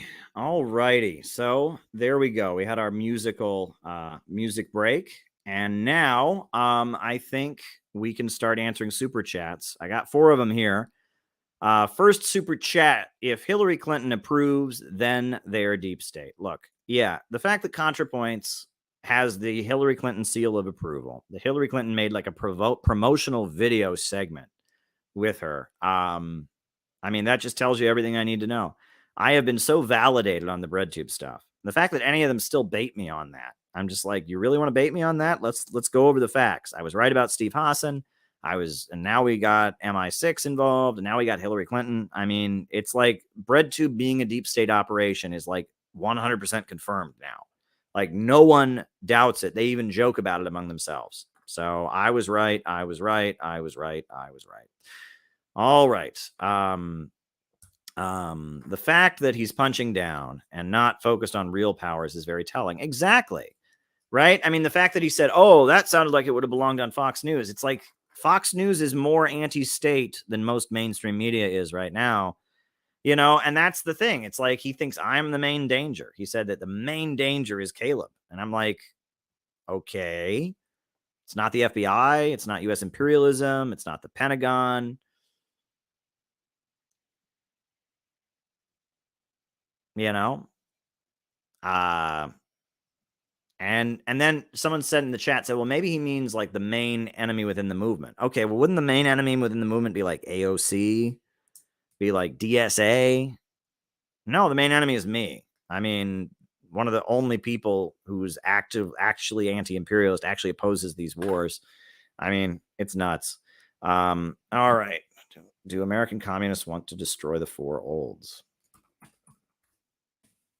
Know what you're referring to, the Cultural Revolution. Want to destroy the 4 olds. There we go. All right. That's on the list. But yeah, now this person says both TERFs and gender extremists alienate the workers. I don't agree with that. The way I would put it is that focusing on that issue and polarizing society around that issue serves the imperialists. That's what they want. They want to have a big culture war about the gender issue, not about economics, not about moving the country ahead, not about stopping the danger of a new world war. They want to have a culture war about the trans thing, about abortion, about gay marriage, because those are things people are just not going to change their opinion on. So there you go. You know, and that either way, if you do what most of the left is doing and make that the dividing line, or if you do what Haas and Hinkle are doing and get on the other side of it and still make it the other line, the dividing line, you're still helping the imperialists. We're here to talk about socialism. We're here to talk about a planned economy, the banks, factories, and industries being organized to serve the people. We're here to oppose their wars and stand in solidarity with oppressed nations around the world and break out of the Western capitalist system.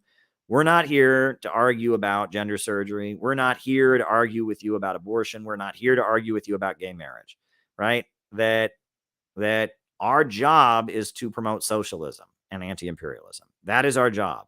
And if we make that the focus, we're not doing our job. Now, obviously, we want to lift up people who've been oppressed. Communists, you know, International Women's Day was invented by communists, right? And that, you know, I think that fighting for LGBT rights at a time when gay people, you know, were felons for practicing their love, you know, and were arrested, or, you know, at a time where gay people couldn't get married or whatever, that was the right thing to do, because people shouldn't be stigmatized by society like that. Fighting for the rights of women against domestic violence, you know, these kind of things are different, you know, demanding the right of women to vote, you know, these kind of things are that's one thing. But what they have now, the identity politics, you know, that's, you know, the culture war where, you know, there's good people that are liberals, there's bad people who are cultural conservatives, or the flip side, where there's good people who are cultural conservatives and there's bad people who are liberal and they're all communists, which they're not, right? You know, that serves the imperialists. We need to be talking about working class solidarity, about demanding a government of action that fights for working families, public control of our oil and gas, public control of our banking system, rebuild this country, new highways, new bridges, etc., an economic bill of rights, the right to jobs, the right to housing. That's what we should be focusing on. And we should be demanding an end to the wars and highlighting the importance of the United States changing its economic relationship with the world and focusing on win-win cooperation, being part of the new economy that's emerging around the BRICS and around Russia and the One Belt, One Road Initiative and the Eurasian Economic Union. That's what we should be focused on, is the new economy that's emerging and tying the United States into it and reinventing the U.S. economy to serve the people. And if we get caught up in a fight among the population between who's good and who's bad, everybody loses. All right. Is it accurate to say the left are the new brown shirts? In my book, I argue that the main fascist threat is coming from the woke left at this time. Now, that could change, right? And the wokeism is starting, it looks to me, I mean, I could be wrong, but it looks to me like wokeism is starting to fade a little bit. So we should be prepared for there to be a new fascist threat from the right? I mean, remember the Bush years, the neocons and all of that. So, we should be prepared for things to change. It's not permanent. But at this time, the main fascist threat comes from the woke left. They want war with Russia and China. They want internet censorship and silencing of dissident voices. They want the FBI to be empowered. They want to degrow the economy. They want to shut down the free speech of anyone who disagrees with them and silence critics of imperialism and advocates of anything they label a conspiracy theory. They are the main threat right now. And that's why conservatives are on the defensive. They want free speech. They're opposing the wars. It's complicated, but right now the main fascist threat comes from the so-called left. The woke left are the main fascist threat at this time. That could change. But the essence of what they want in terms of economics and in terms of the state and the police state is fascistic in its nature. The essence of fascism is economic. My voice is starting to give out here, but fascism in its essence is about one faction of the ruling class seizing control of the government and using the state to drive down living standards, to stabilize the economy, a heavily controlled economy, to reduce living standards, to stabilize capitalism. All right. Do American communists want to destroy the four olds? Well, during the Cultural Revolution, the things that the Red Guards were against were called the four olds, and they wanted to replace them with the four news, right? And so I actually, the Cultural Revolution was a disaster. It was bad for China. The Chinese Communist Party repudiates that, and it considers the Cultural Revolution to have been a disaster for China. So what are the four olds? The four olds were old ideas, old culture, old customs, and old habits. Do American communists want to destroy the four olds? That's a good question. I mean, I've always had the attitude, if something's left over from the past and it's good, hold on to it. If something's bad from the past, get rid of it. But there are good things from the past.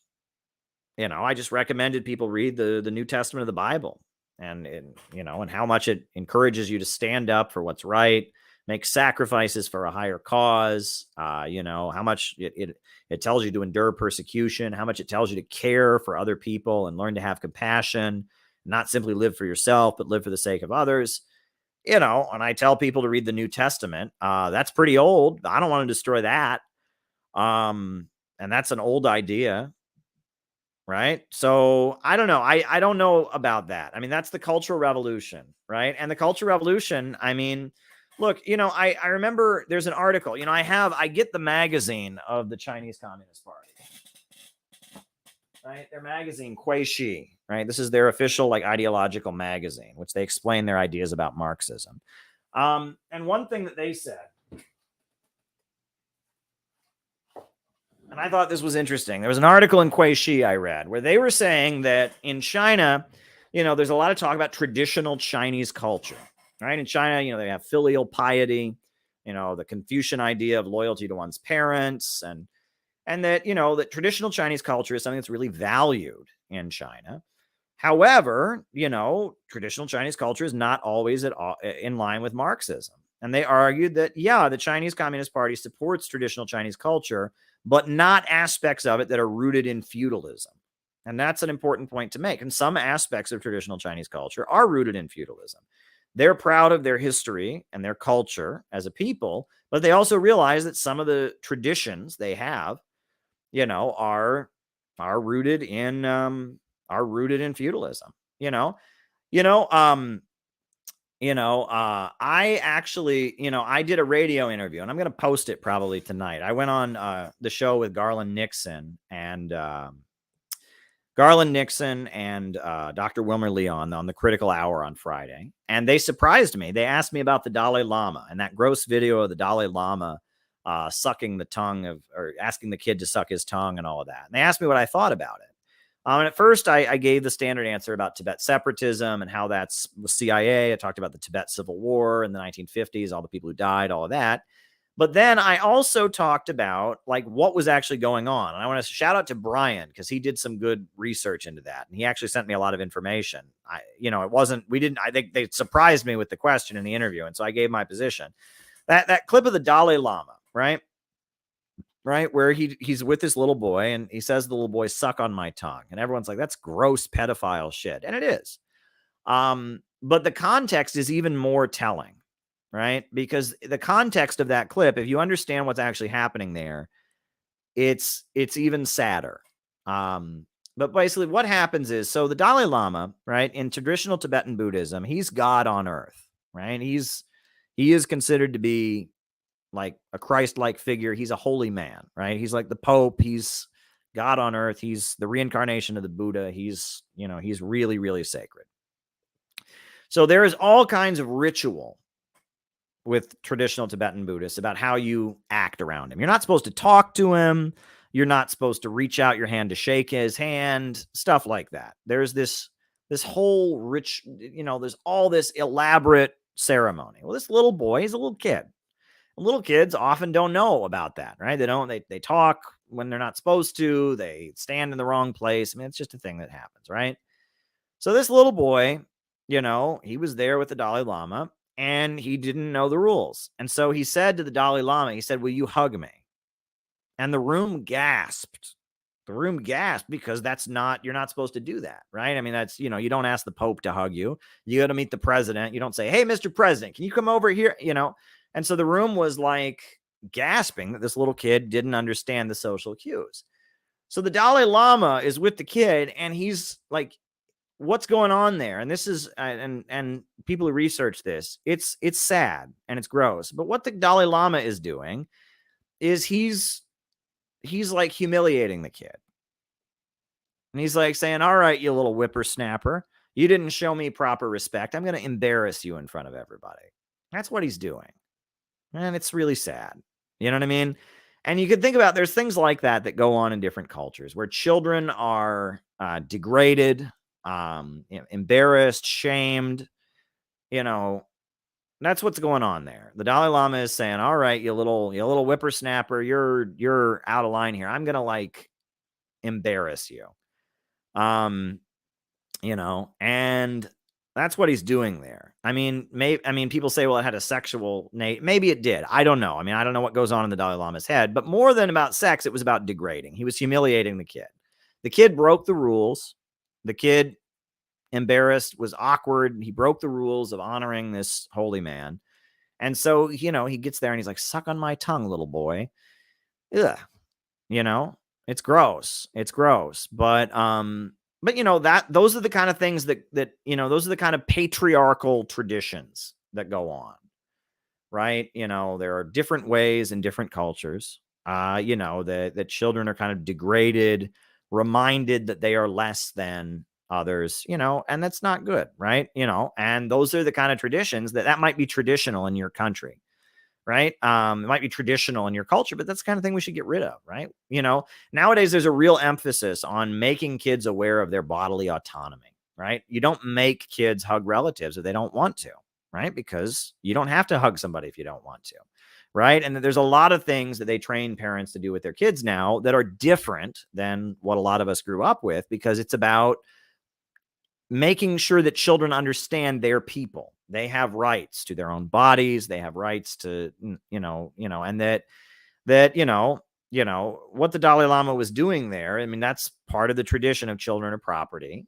Part of the tradition of children don't have rights. And it's like, this child broke the rules, so he's going to degrade him. Right. And that people say that, well, anyway, I don't want to get too much into this, but that's what's going on there. And it's stuff like that in every culture has. This was Tibetan culture, right? And this was in India. I think this happened. But, there's stuff like that God forbid, dare I say, in the United States, there are aspects of our culture, I won't get into it in great detail, I think folks can probably guess what I'm thinking of, that are pretty gross. There are things we do in our society to children that are pretty gross and degrading. And it's just part of our culture, and we don't think about it. But if you actually think about it, and there's things in other cultures that are pretty gross and pretty degrading that people do with children or do with women. You know, there's ways that people are degraded and humiliated that are not right, and that part of building a society where people are able to fulfill their potential and stand up is changing the way we interact with children, interactions between men and women, trying to change these things so that people are not degraded and not humiliated in that way, right? And I think that's important. And so I'll probably post that interview I did. It was actually I do different interviews. I go on the Critical Hour a lot, but for something that day, there was some good interaction. So I'm probably going to post that interview later because I just think it was one of my better exchanges I had on that show. But they surprised me with that question, and I gave an answer that they appreciated. So there you go. All right. Is there any other questions? We talked about the four olds, right? I think that's all of the questions. So, folks, it's been fun tonight. Hit the like button, hit the subscribe button, hit the notifications bell. And I think I'm going to put on the closing music, and that's our show. Thanks for tuning in. As always. It's always fun. You all are great. Join the Center for Political Innovation. We need more members. We really need more members. And, if you want to get involved in something real, please do so. Let's plug you in because there's so much work that needs to be done. Upsurge in the struggle against U.S. imperialism is now emerging throughout the world. Ever since World War II, U.S. imperialism and its followers have been continuously launching wars of aggression. But the people of various countries have been continuously waging revolutionary wars to defeat their aggression. And while the danger of a new world war still exists, and the people of all countries must get prepared, revolution is the main trend in the world today.